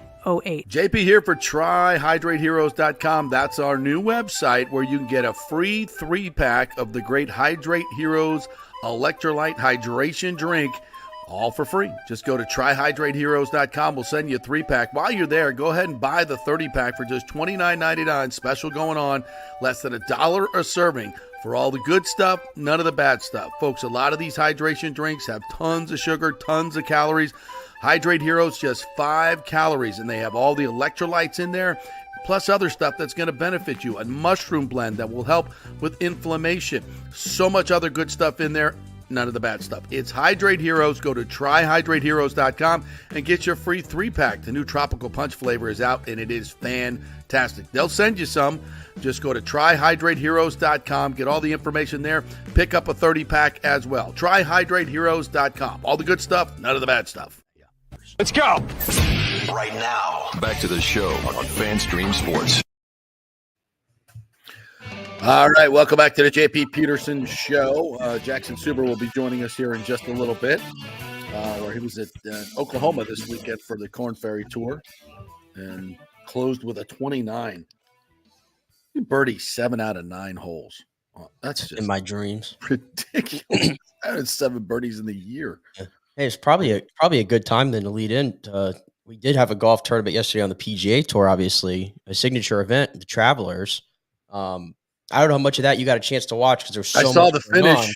I saw the finish. And that's all that matters. The protesters taking over the 18th green. I mean, what in the world, man? Welcome to the Northeast. Yeah. What in the world? Shocking development. Yeah, they threw some smoke bombs on the green while Tom Kim's got an 8 to 10 footer up the hill to force a playoff, and he's got to wade through all these shenanigans before he hits his putt. And Scheffler had about a 25 footer that he damn near hold out. He missed his last 2 putts there, like on 17 and 18 by like combined inches. Like crazy. So close. But I was so conflicted watching that. Like we love Scotty Scheffler, and like his son is there, his wife is there, and like, you know, how can you ever root against Scotty Scheffler? And part of me is like, man, I want to see this historic run continue. Right. But the other part of me was like, damn, I want to see Tom Kim get a win. Yeah. I don't know, because I was so impressed by the way Tom Kim played, knowing that you're playing with the greatest player on earth right now. And the putt that he made, I was like, he showed some personality there when he sunk that putt. I mean, he damn near jars it on 18 to win the tournament. Right. I mean, you talk about inches. Like and the gallery went absolutely crazy. The ball bounces. His second bounces literally an inch from the cup and then backs up like 8 feet. I mean, it could have backed into the hole. It could have you imagine a walk-off W, like hole in one out, not since Robert Gomez at Bay Hill in like 87. Oh, it would have been electric. 97, where it was. Yeah. Like a walk-off hole out from the fairway. Damn near did it. And then he loses in the playoff to Scotty Scheffler, who now has won 6 tournaments before July 1st. First player since 1962 to do that. Yeah. Not even Tiger at his height did that. How about that? That's crazy. Yeah. It's like we're trying not to get like overzealous with the narratives, but like, you know, he's just in a different stratosphere right now. He really is. Someone said was like his son has been alive for like 5 weeks and he's already been a part of, 2 championship celebrations. Like it's just nothing personal with this life. Nothing personal going on in this guy's life. Anything else just seems to bother him. It's crazy. Yeah. And great performance by him. And what could have been at the PGA, right? Yeah. And by the way, I hate to always bring this up but you know what? They were competing against each other yesterday. So I'm going to bring it up to make this point is that leaderboard at the Travelers. Well, there was some good names on it. You had, obviously Scheffler's there and Tom Kim and the other kid. I can't think of his name off the top of my head right now. Beitia. Beitia. Like, and then you go to Live Golf, who had their event in Nashville yesterday. And I'm just bringing it up because Tyrrell Hatton won their event, and the leaderboard was rounded out by Joaquin Niemann and John Rahm, and of course Bryson DeChambeau. So you have 4 heavy hitters right there, clearly. Mm-hmm. And I couldn't have given one F about what was going on the CW channel or whatever yesterday. I saw Bryson drive a par 416-yard par 4. Yeah, that looked incredible and everything. And we were open about it literally last Monday, how we wish Bryson was still on our TV screens every single week. But even then, the Travelers Championship, the atmosphere, the crowd, Jim Nantz, like just again, it doesn't matter who's on that leaderboard. Like the PGA Tour is always going to be the place for golf. It's the standard. And the way they continue to run the carnival over at Live, that's just, it's what it looks like. I turned it on. I just can't. It's not. Did you see John Rahm, by the way? He got caught on the hot mic. Like he hit a drive into the water, and he was like, "These effing drones every effing week, man." Like just going nuts because they were going off in his backswing, and he hit one into the water. I did not see that. Yeah. Oh my God. Yeah. And I guess Greg Norman came out on the green or something when DeChambeau was like, I saw, I didn't read the whole thing, but I'm like, it just seems like everything about live golf is just distraction. I don't know. I just don't know, but. All right. Well, we'll talk some other golf right now. We'll bring in our good friend of the show, who's had a hell of a couple of weeks out on the tour, and that's Jackson Suber, Plant High School, Palmacia Golf in Country Club, where I am a member, where he holds the course record at 59. What's up, Jackson? How are you? Hey, how are y'all doing? Not as good as you, my friend. Not as good as you. Dude, you are smoking hot. Congratulations on the U.S. Open, which we'll get to in a second. But you shot at 29 on the back yesterday? Yes, 29? sir. 7 under par, 7 birdies in 9 holes? Yeah, that helped coming in for sure. Yeah. What's that like? What I mean, just everything you look at, you're making? Yeah, didn't really know what I was at kind of the last, like after probably the 4th or 5th birdie on that back 9 kind of started to, I didn't really know exactly what I was at and just was playing golf. You end up shooting 9 under, didn't win the tournament, but yeah, not enough. No. Not enough. Yeah, well, it was a nice. So what did you feel like this week coming off the U.S. Open? I'm sure you're getting a lot of attaboys. Everybody's congratulating you. And then you go out and I think the first round you shot 60. You had the lead, right? At this Korn Ferry. I was 1 or 2 back, and then I shot 30 on my second 9. On my first 9 the second day, and I was leading by like 4 or 5 through 27 holes, and then kind of struggled, I guess, for the next 27, but I ended up putting a good back 9 together. Yeah, well, when you get hot, you get hot. Ain't no doubt about that. So what was it like this week back out on the Korn Ferry Tour? A lot of congratulations from your fellow players, I imagine, for your U.S. Open. Yeah, for sure. And so just trying to kind of, take that for what it is, and that it's, I made the cut, but didn't do anything, didn't secure a PGA Tour card, didn't do anything like that. So I need to, keep my head down and keep playing well, and a lot of work to do left still. Well, let's talk about the U.S. Open. So you get in when Jon Rahm pulls out. So take me back to that moment. Take back to qualifying, first of all. So what was your qualifying like for the U.S. Open as far as the last few holes go? Did you know where you stood in terms of being an alternate, et cetera? Take me back to that moment. Yeah, so I went to Maryland to qualify. It's known to be a pretty tough course. They don't have a lot of spots, but the field's not as deep as some of the other ones. And it's also, a lot of the courses is you got to go shoot, 15 under in 2 rounds to get through. And so went to Maryland, shot 1 under the first round, was pretty far back, and then kind of said, okay, I need to get going, and ended up hitting a driver, then a mini driver on the first hole. The par 5 10th hole was my first hole. Hit driver, mini driver to like 4 feet, made eagle there. Nice. And then, nice. Got another couple birdies, and then so I was like, all right, I have a chance, and ended up getting to 8 under on that 7 under on that round. And then I knew where I was at. My caddy at the time was telling me, if you birdie this one, you're in. If you got par, you're in a playoff. And ended up missing like a 6-footer for a par. It was a pretty tough hole, and hit a drive in the rough and didn't have much, and just hit it short of the green, hit a good chip to 6 feet, and hit a good putt, just a little too hard. But then now you're in a playoff. Now I'm in a playoff. 3 people for first and second alternate, and it's 2 live guys, Lucas Herbert and Kieran Vincent. Oh, damn.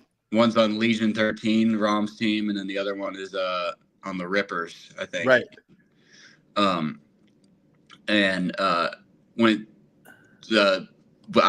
Me and Kieran both missed like 25 footers on the first hole for birdie, and the other Lucas made a bogey, and so he was out. Then the next hole we both missed like 10 footers for par again on the 9th hole.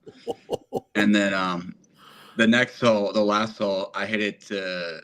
We both hit good drives, and I hit to about and he stuffed it to like 4.5 feet, and I ended up making the putt, and he missed it, which was. I mean, it was. I thought it was toast for sure. I mean, he's a great player, and it just. How long was your birdie putt? 50 feet. 50 feet. Yeah. So he's in at 4.5 feet. You're at 50. Yeah, I mean, I wasn't even nervous at that point. I was just like, and you drain it, and he misses his. Yeah, I'm going home. Like, it was crazy, and then to actually get into the tournament, and I had a chance. The USGA saves like 5 or 6 spots in case people jump in the world rankings into the top 60 the prior week. Okay. And so normally like the first 3 to 5 alternates get in, and so I had a chance to get in based on what happened at Memorial. If Adam Scott was going to get in the field or not, it depended on how he got in the field. Because if he finished in the top 60, he was 60 going into the week. If he finished in the top 60, he was the second alternate from his site was also going to get in because they were like third on the list, and they would change to first alternate when he would become exempt. It's pretty confusing. I'm following you here. All right, so and then, but if he finished outside the top 60, then Adam was going to get that alternate spot, and then I was going to be the last man in the field. And so I was cheering for a couple guys like Billy Horschel. If he made like 2 or 3 more birdies coming in, he was going to jump into like 12th place and finish top 60. So I was watching the Memorial pretty hard. Actually at Pinehurst, I was playing on Sunday because I knew I was either going to be last man in the field or first alternate. First alternate, right? Okay. And then, oh my God, you're like, shook up where I ended up being first alternate, and he finished 60 in the rankings. Adam did, and stayed there until Tuesday, and had a flight to Wichita Wednesday morning. And I saw Rahm walking around with a flip flop on, and I was like, I don't know. Like, so you went over and stepped on his foot with your cleats. No. Okay, right. Gotcha. That would have been bad luck. But only I think of things like that. I know you do. Only have 1 or 2 holes left in my practice round on Tuesday, and I was about to have a conversation with my caddy and my agent and be like, all right, but it was probably a better chance I was going to end up going to Wichita, honestly.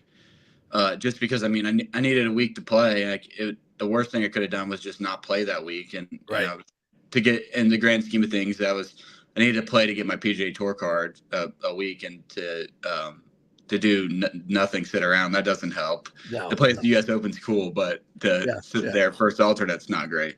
Yeah. So, but then I ended up. When did you hear Rahm was out? And did you talk to his caddy or anybody from his team? Like what's going on? Someone from that kind of has some connections to him texted me like 20 minutes before it went public and said he's pulling out. It's 100%. It's about to come out. And that was a long 20 minutes before the news and the press release and all that. And then another like 15 minutes before the USGA called me. But that was a very cool moment. And I was being there on site and having that many fans on a practice round day and just playing that course. I mean, I wanted to play the tournament so bad, and it was just like right there. And so to have that workout was really cool. So you find out you get into, and you're replacing obviously one of the best players in the world. And then you look probably, I'm sure, like, okay, what's my times and this like that. And you realize you're playing with Hideki Matsuyama and Jordan Spieth, who are, 2 major winners. Like, is there like any added pressure? Group, in a feature group. And you're like, is there any added pressure that comes with that? And then you have to like, okay, now I got to turn it on. I'm playing in this, and I'm playing alongside 2 major champions. Yeah. Funny enough, Tuesday morning when the tee times came out, me and my caddy Ryan, we looked at it immediately and we're like, all right, who's Rahm with? Cause we knew that was, I mean, if we were playing, that was probably going to be it. And we're like, oh, that's so cool. Like, this is going to be crazy if it works out. And funny enough, it did. And I mean, yeah, that tee time was awesome. I mean, you don't really get that tee time unless you're a USAM champ. If you're not a popular name, you don't get paired with players like that in a feature group on a Thursday, Friday. You might be playing good and earn a pairing like that, but to just be thrown in it from alternate to featured group was pretty crazy. And I mean, I think Scotty, Rory, Xander were like a group or 2 ahead of us. And so, I mean, on that golf course, there were so many people around that corner, and Tiger played that morning. So, I mean, it was all the people on the course were pretty close to that group. Holy moly. What did Jordan and Hideki what did they say to you once you got in or anything? Did they try to make you feel at ease and everything? How does that work? No, I mean, I just talked to him like it was a normal round. Okay. Yeah. All I mean, right. In the scheme of things, I mean, they're pretty much the same person I am. They're just 10 years older, hopefully. Yeah. I mean, I haven't done the things they have, but at my point, they're at a similar point. So all right. So you tee it up on Thursday, and this course, I mean, it's the U.S. Open, and this course is a bear. And I've played it a couple times, but not even close to the way you guys play it.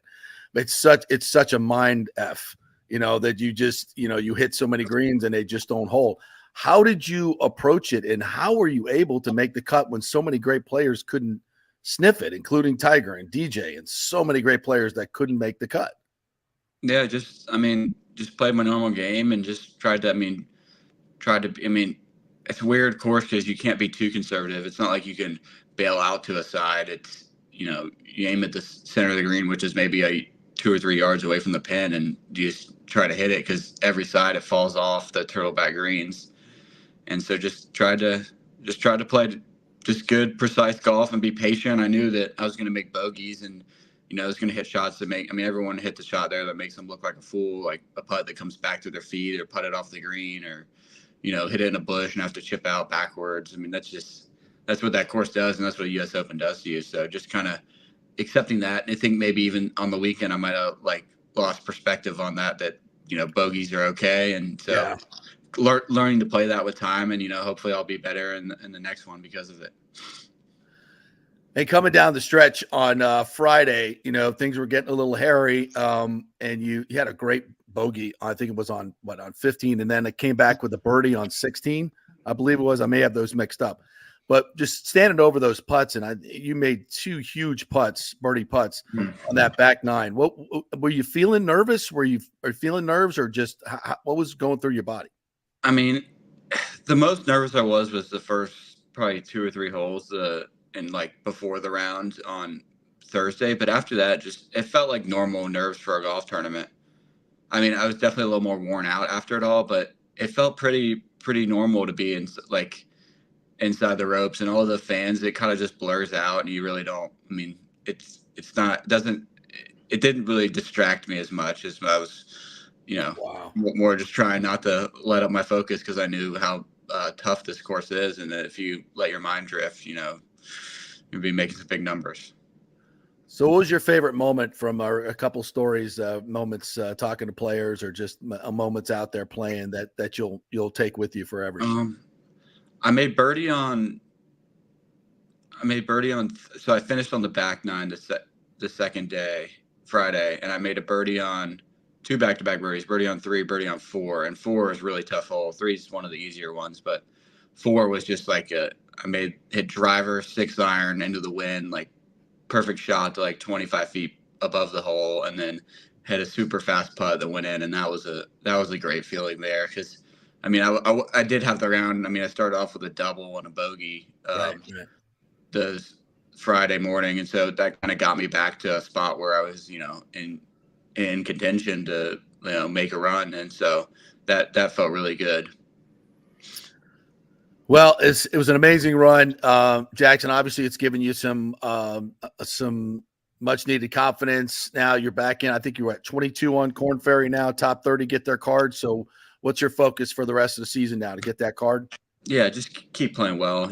Job's not over. Got to keep playing well and keep making tons of birdies. I mean, every week out here, I shot 20 under this week and didn't win. So. It's crazy.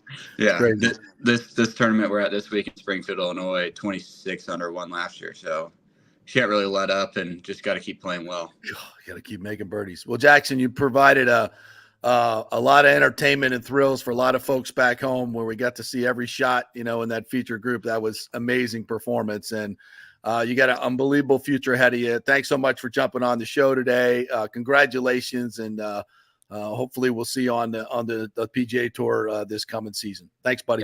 Yeah. Thanks for having me on, JP. See y'all. All right. Jackson Suber right there. What a story. Man, that is just insane. You got to play. You got to make a lot of birdies. You got to play great, but I don't know how you keep it all together with all that stuff going on around you, man. That is absolutely nutso. All right. Well, without further ado, let's jump right into some Florida State recruiting. We'll say a shout out to our friends at Hydrate Heroes, Extravaganza Productions, all our great sponsors as we bring in Pat Burnham from the Osceola, who's had a very, very busy weekend at Florida State with all the official visits. What's up, Pat? How are you? Man, just trying to catch a breath. Still some follow-up work to do after 19 kids on an official visits this weekend to Florida State.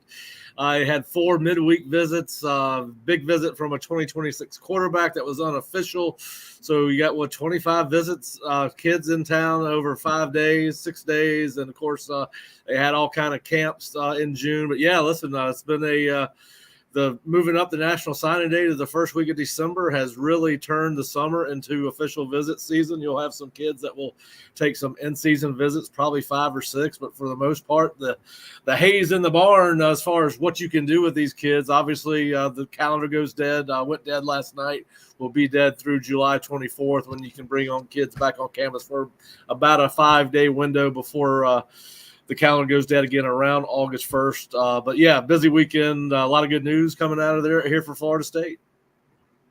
All right, let's get right to the good news. What commitments were made? Who are these folks? Well, listen, I think it was the reaffirmation of commitments. That's the big news coming out of this weekend.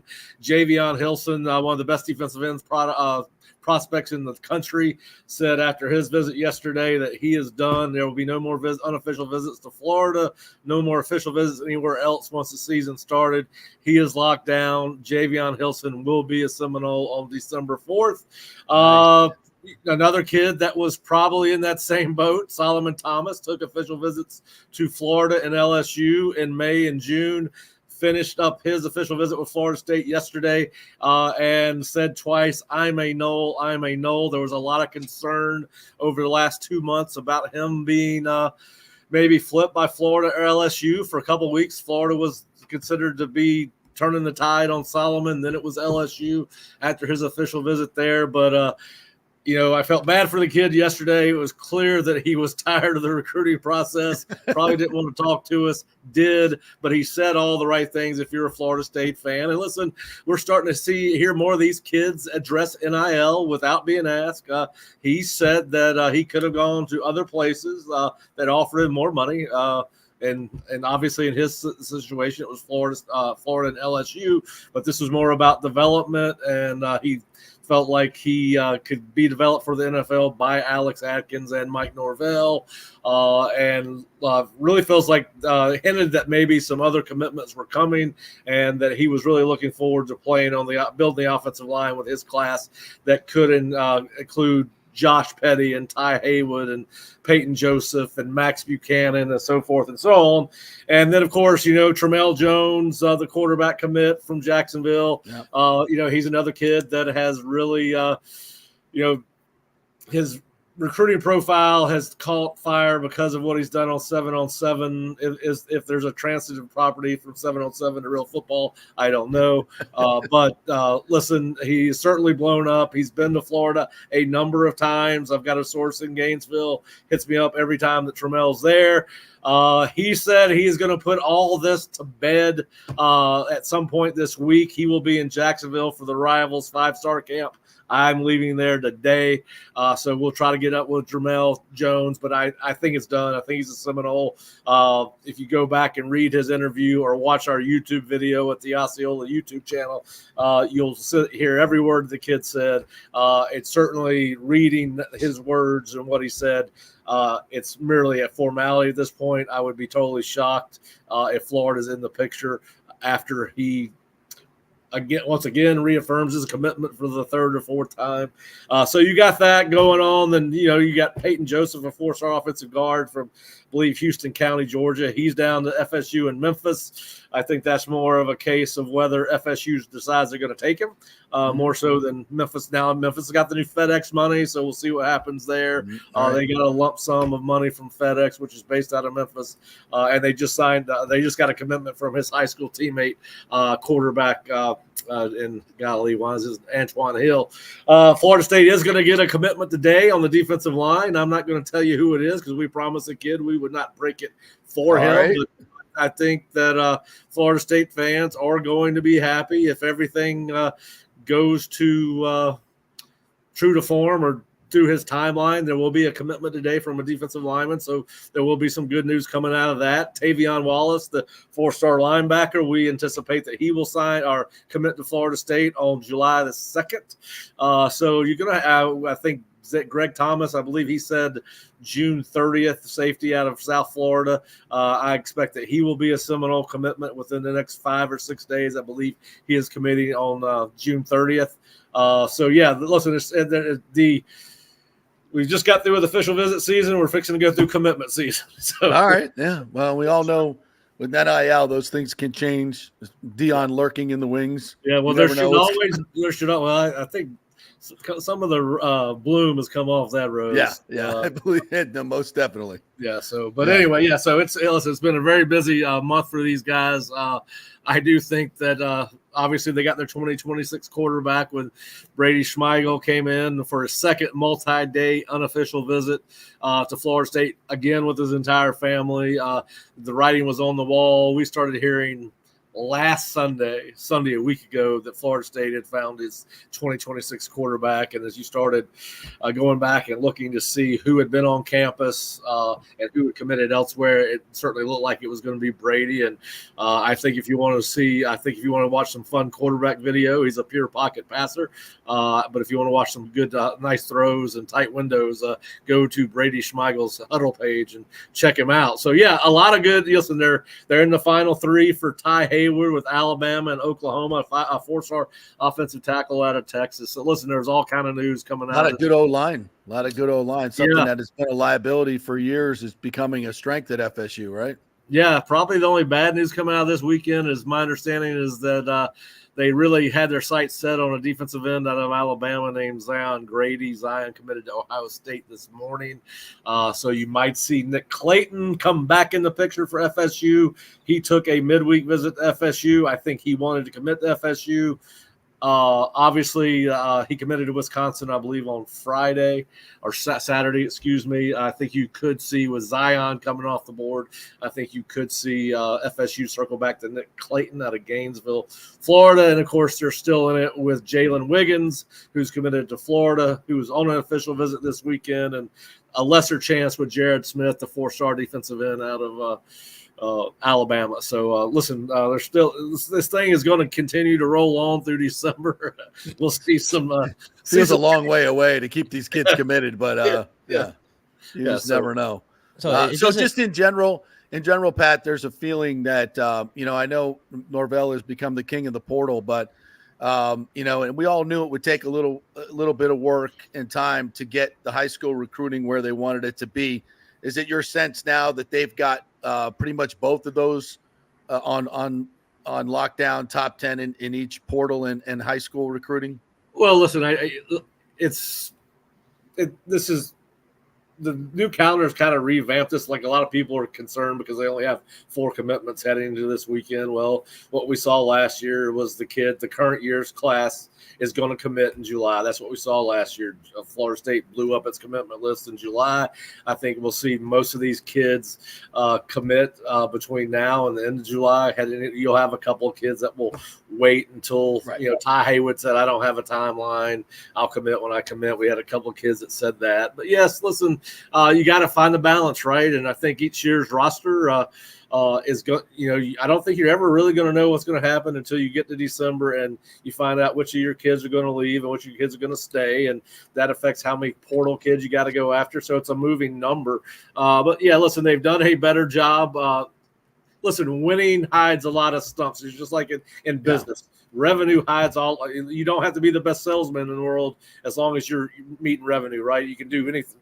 You can be like Michael Scott. You can be as strange as you want to be, as long as your branch numbers come in. As long as your branch is successful. So listen. So I think they're finding their balance each and every year.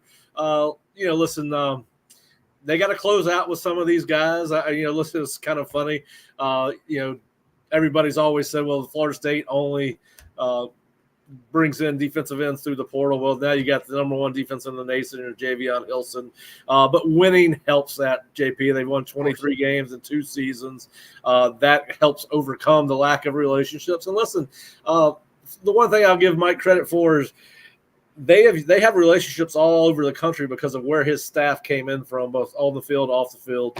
And, they got the Schmeigel kid committed from California. So they have kind of most of their kids are coming from closer to Tallahassee than they were when they initially got here. But certainly they continue to cast a wide net, and it's worked for them. But, yeah, listen, Mike's they've proven they know what they're doing in the portal. The portal is a part of this business, and it's about finding a balance each and every year.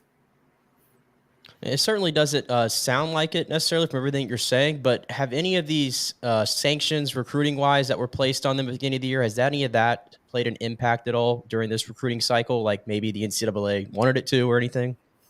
I don't know. I think the biggest thing was the number of days. They lost some days on the road, but not every school uses all their allotted days on the road. So I think it was more, and I know they've appealed some of the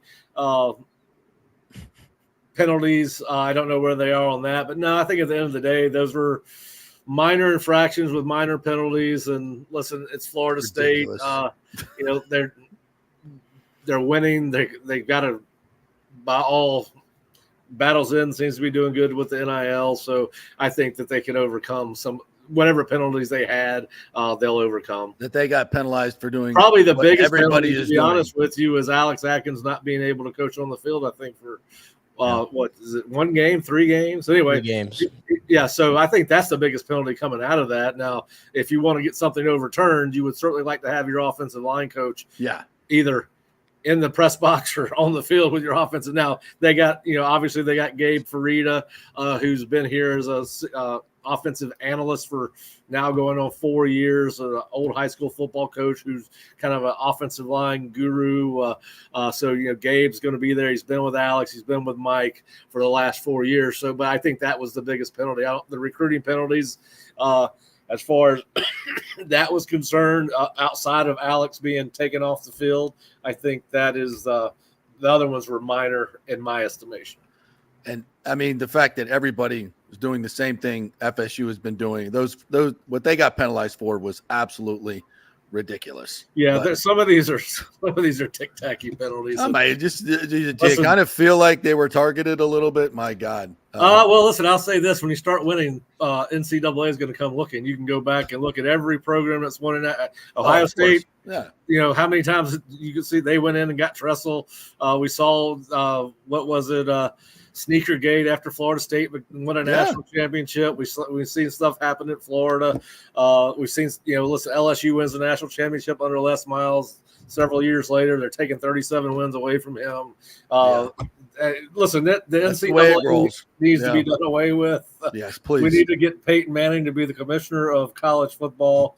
Let's have everything. Let's have a independent governing body for college football, which is turned into really semi-pro. If you want to, you're in the middle of all this NIL and recruiting stuff. Just give me a couple minutes on where we're at right now, and just the craziness that's happening and the money that's going back and forth. We hear big dollars, and maybe that's not really true. Like, from your perspective, what is this like right now? Well, I think they've got to figure. All right, so I think there needs to be some kind of salary cap on this whole thing, because what you're seeing schools that are promising more money than they can produce. And I'm not going to get into I know that there's schools from coast to coast that are having problem fulfilling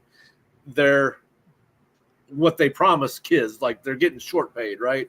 I know there was a kid from Florida that committed to a school out west and ended up back on this side of the coast. And the story was he was not getting what he was promised in the recruiting process. That's not only happening out west; it's happening on this side of the. Are they signing contracts? Are these NIL deals? Are they contracts? I don't know what an NIL contract looks like. They are signing contracts to some extent, yes. And listen, I think we got all right. So these NIL contracts, are you going to get paid if you make an appearance at this booster club function or this? autograph signing. Yeah, whatever. I think, let's just call it what it is. We are paying these guys to play football. Right. So let's pay for play. Let's call it what it is. Let's, do they need to do these speaking engagements for the NIL? I guess.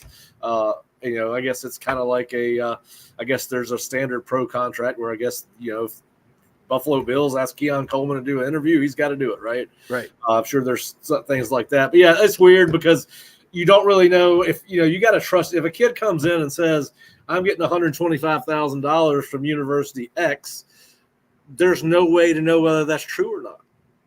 Right? I mean, you don't know. I mean, so you're negotiating against yourself. You got to trust the kid's not playing you. I mean, and we see that go on. And some of the numbers are crazy. I think most of the numbers are exaggerated. Yeah. I mean, I do think there are some kids that are going to make $4 or $5 million, and mostly quarterbacks, over the course of their career if they obviously turn into QB1. I mean, some of this has got to be performance-based, right? I mean, I would hope. Yeah. I mean, So, if the kid doesn't make it. And can think, what happens if they transfer? These deals, if Florida State offers a quarterback $1 million and he transfers the next year, does he get the money? Is it paid in installments? I've heard a anecdotal story. I'm not going to tell you That's fine. Or the kid, because I don't know the kid. I just know the story. But apparently there was a kid at a major university that wanted to transfer. He wanted to enter the portal, and he was told that if you enter the portal, you're going to owe us. We fronted you this money. You've spent the money. If you transfer without giving it back to us, we're going to sue you. So I listen. Whether that's true, I trust my source on that. Sounds right. It sounds fair. Sounds fair. And I didn't dive into the details on this. I just was like, hey, and then of course now you've got NIL is allowable for high school athletes in Florida. So yeah, if your son is really good and you live in Tampa, Florida, which has got a lot of Florida boosters, a lot of Florida State boosters, a lot of Miami boosters.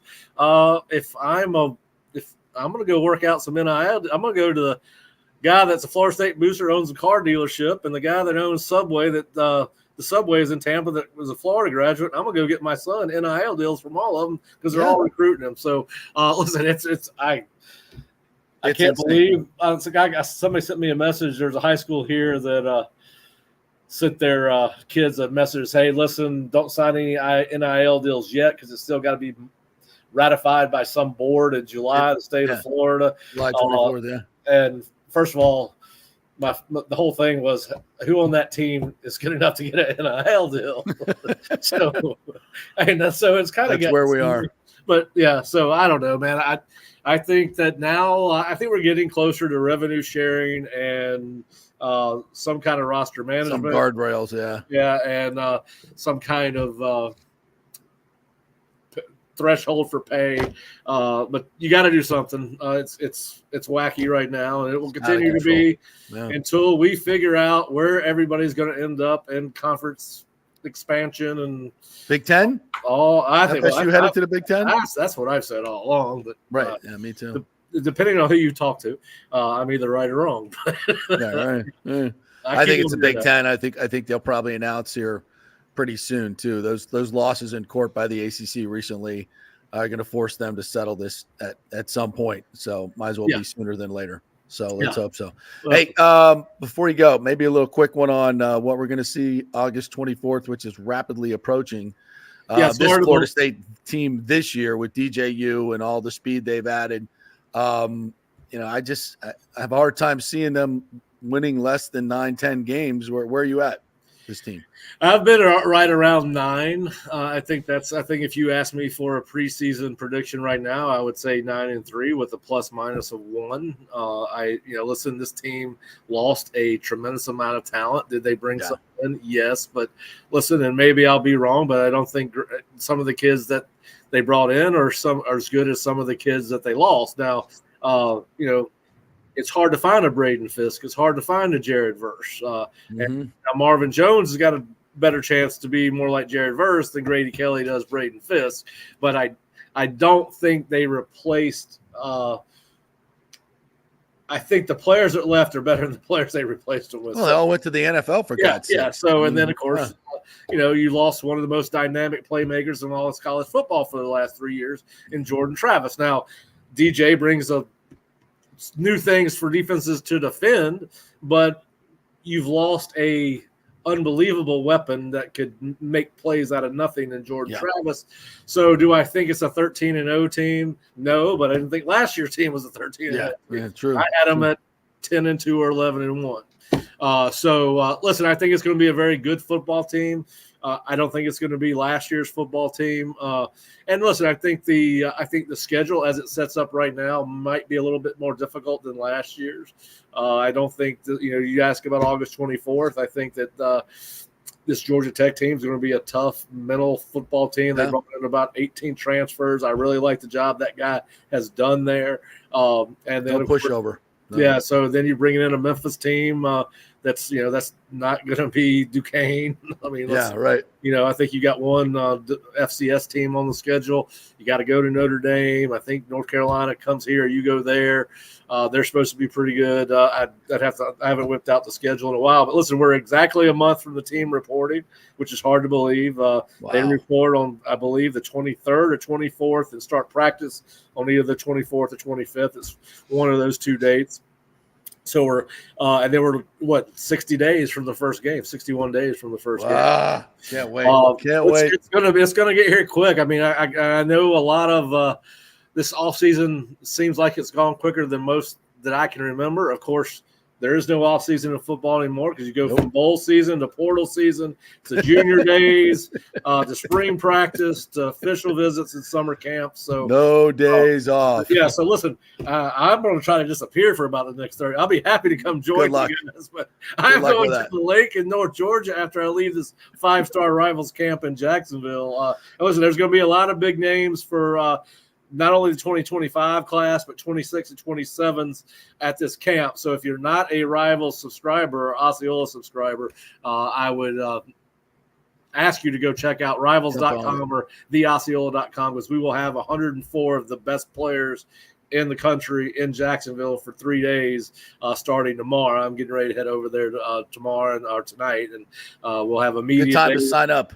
Yes. Yeah. So, really and by the way, there is, if you sign up for the Osceola, and I don't have the information in front of me, but if you go to the Osceola, theosceola.com or floridastate.rivals.com, you get free membership until I believe the start of practice or the first game. Anyway, there you go. There's a special at the Osceola. Go check it out.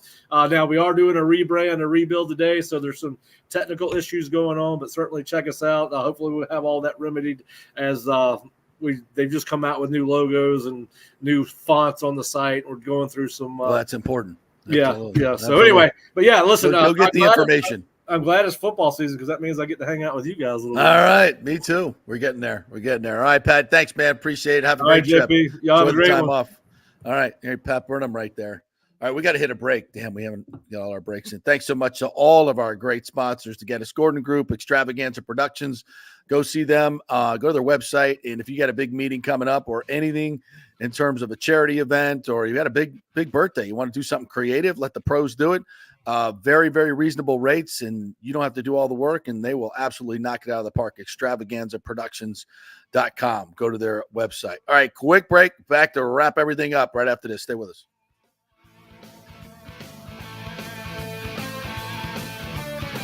JP here for the Jeeves Law Group and my man Scott Jeeves, who lives right here and has long been a highly respected member of our community. He's a proud sponsor of the Tampa Riverwalk.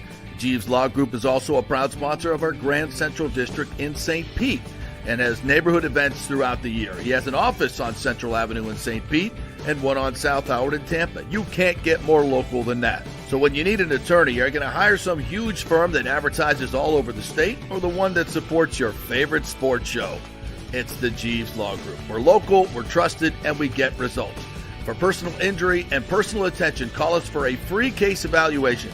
That's 8889-JEEVES. That's 8889-JEEVES. All right, this is for all you guys who don't want to go to the gym and do 5,000 crunches. At Bay Area Modern Medical Center, you can get on the new True Body machine where you can reduce fat and tone up your muscle. It's like doing 54,000 crunches in just 15 minutes. Define your body as you see fit. TrueBody offers personalized muscle stimulation that delivers the equivalent of those 54,000 crunches in just 15 minutes. Just get in touch with them at Bay Area Modern Medical Center, BAMMC.com. Chris Lugo and the team over there will set you up on TrueBody and get amazing results. Non-invasive with comfortable and little to no pain and zero downtime. You can isolate and target those areas that you want to improve and treat multiple areas simultaneously. It's an amazing machine, so check it out at Bay Area Modern Medical Center, BAMMC.com. JP here to ask the question, are you planning an event, meeting, or conference? If so, you'll want to call the designers and production professionals at Extravaganza Productions Incorporated. With over 35 years of experience in the events industry, designing and producing every type of small to large event, they can provide a huge resource for design ideas, audio, visual, sound, lighting, decor, and entertainment to turn your event into an incredible experience for the entire audience. Folks, I've worked up close and personal with this group at many national events and Tampa events, and they have unique capabilities that help you save time and money in the planning and execution of your next event. Don't delay. Call these pros today at 813-621-4700 or check out their website at extravaganzaproductions.com. Tell them JP sent you, and they'll provide a free initial consultation for your event. Extravaganza Productions, the best in the business. Take your business or nonprofit to the next level with the power of video. Red House Streaming offers complete studio production services at our state-of-the-art facilities. Put our experience and expertise to work for you. From initial concept to final delivery, we'll handle it all and bring your vision to life. As your all-in-one production partner, we offer comprehensive marketing packages that not only showcase your brand, but amplify your reach. Contact Red House Streaming today. Let's go! Right now. Back to the show on FanStream Sports. All right, welcome back on this busy Monday. Had some great guests today, and our thanks to the great folks at HydrateHeroes.com. Go to tryhydrateheroes.com, get your free 3-pack, and just go ahead and order the 30-pack. $29.99 gets you all the good stuff, none of the bad stuff. 8 essential minerals and vitamins, plus the amla fruit, a mushroom blend for inflammation. It is so hot out there, folks. You have to stay hydrated, not just with waters. Mix in a couple of these Hydrate Heroes for less than $1 a serving. It is well worth it. Tastes great. Only 5 calories per serving. Great for kids. Kids will like it as well, and you don't want to give them all that sugar. So thanks to the good folks at Hydrate Heroes and the Jeeves Law Group. All right, some other things I wanted to get to at the Olympics last night. I was watching the Olympic trials. The track and the swimming has just been absolutely fantastic. Clearwater's Billy Fink is headed back to Paris. We got a lot of local folks heading over to Paris, so we'll have to get Dan Lucas on and get an update on all our local Olympians. The tennis player Danielle, missing her last name, she's headed to the Olympics as well from Clearwater. And did you watch the 100 meters men's last night? Noah Lyles absolutely turned on the Jets at the end, finished in 9.83. So he will be one of the favorites for the 100 meters. It's still one of the great things to watch, the 100 meters. And then the women, Sha'Carri Richardson, 10.71. Holy hell. Yeah, she's like a superstar. She is superstar. I mean, they were doing pieces on ESPN of her, and I've had First Take on this entire morning, and they were talking about her. She's sort of like becoming the face maybe of the United States for the Olympics. Yeah. I think it's fair to say. Yeah. Yeah, there are some really big-time personalities. And with the explosion of social media now, it feels like track and field athletes now are becoming huge megastars again. So Sha'Carri Richardson, remember, she won last year the trials in 2021 and was headed to Tokyo in a marijuana test. Right. I mean, are you freaking kidding me? Yeah, it was just in this day and age. Ridiculous. So she gets robbed of that. She probably would have medaled there. Now she has a chance to win the gold. And did I hear right? An American woman hasn't won the 100 in like 30 years? I think so, yeah. So she has a chance to make history. So, and even you mentioned the swimming too. Let's not forget, because Katie Ledecky is going to be back at it. And I know we all sort of know that name, but I don't think we understand her greatness sometimes. Yeah. Like, I think she just did her 1,500 meter trials earlier this week or this weekend, maybe.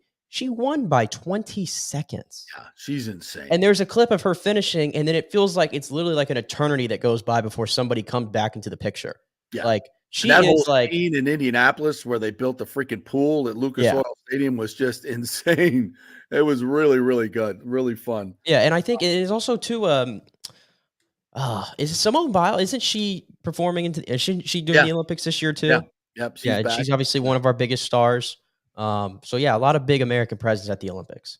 Yeah, obviously Caitlin Clark won't be there. Angel Reese and the Chicago Sky. That was another huge sellout crowd as they came from 15 back to beat Caitlin Clark and the Fever.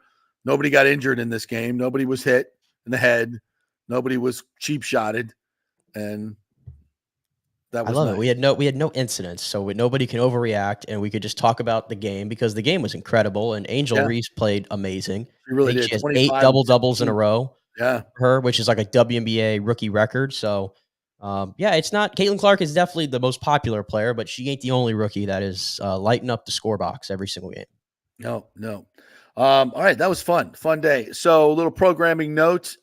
We will have a repeat of the show tomorrow as I'm off for a little mini vacation. Peter Blake will have the show on Wednesday. I'll be popping in. Nick, I'll be with you on Thursday for a little bit from New Orleans.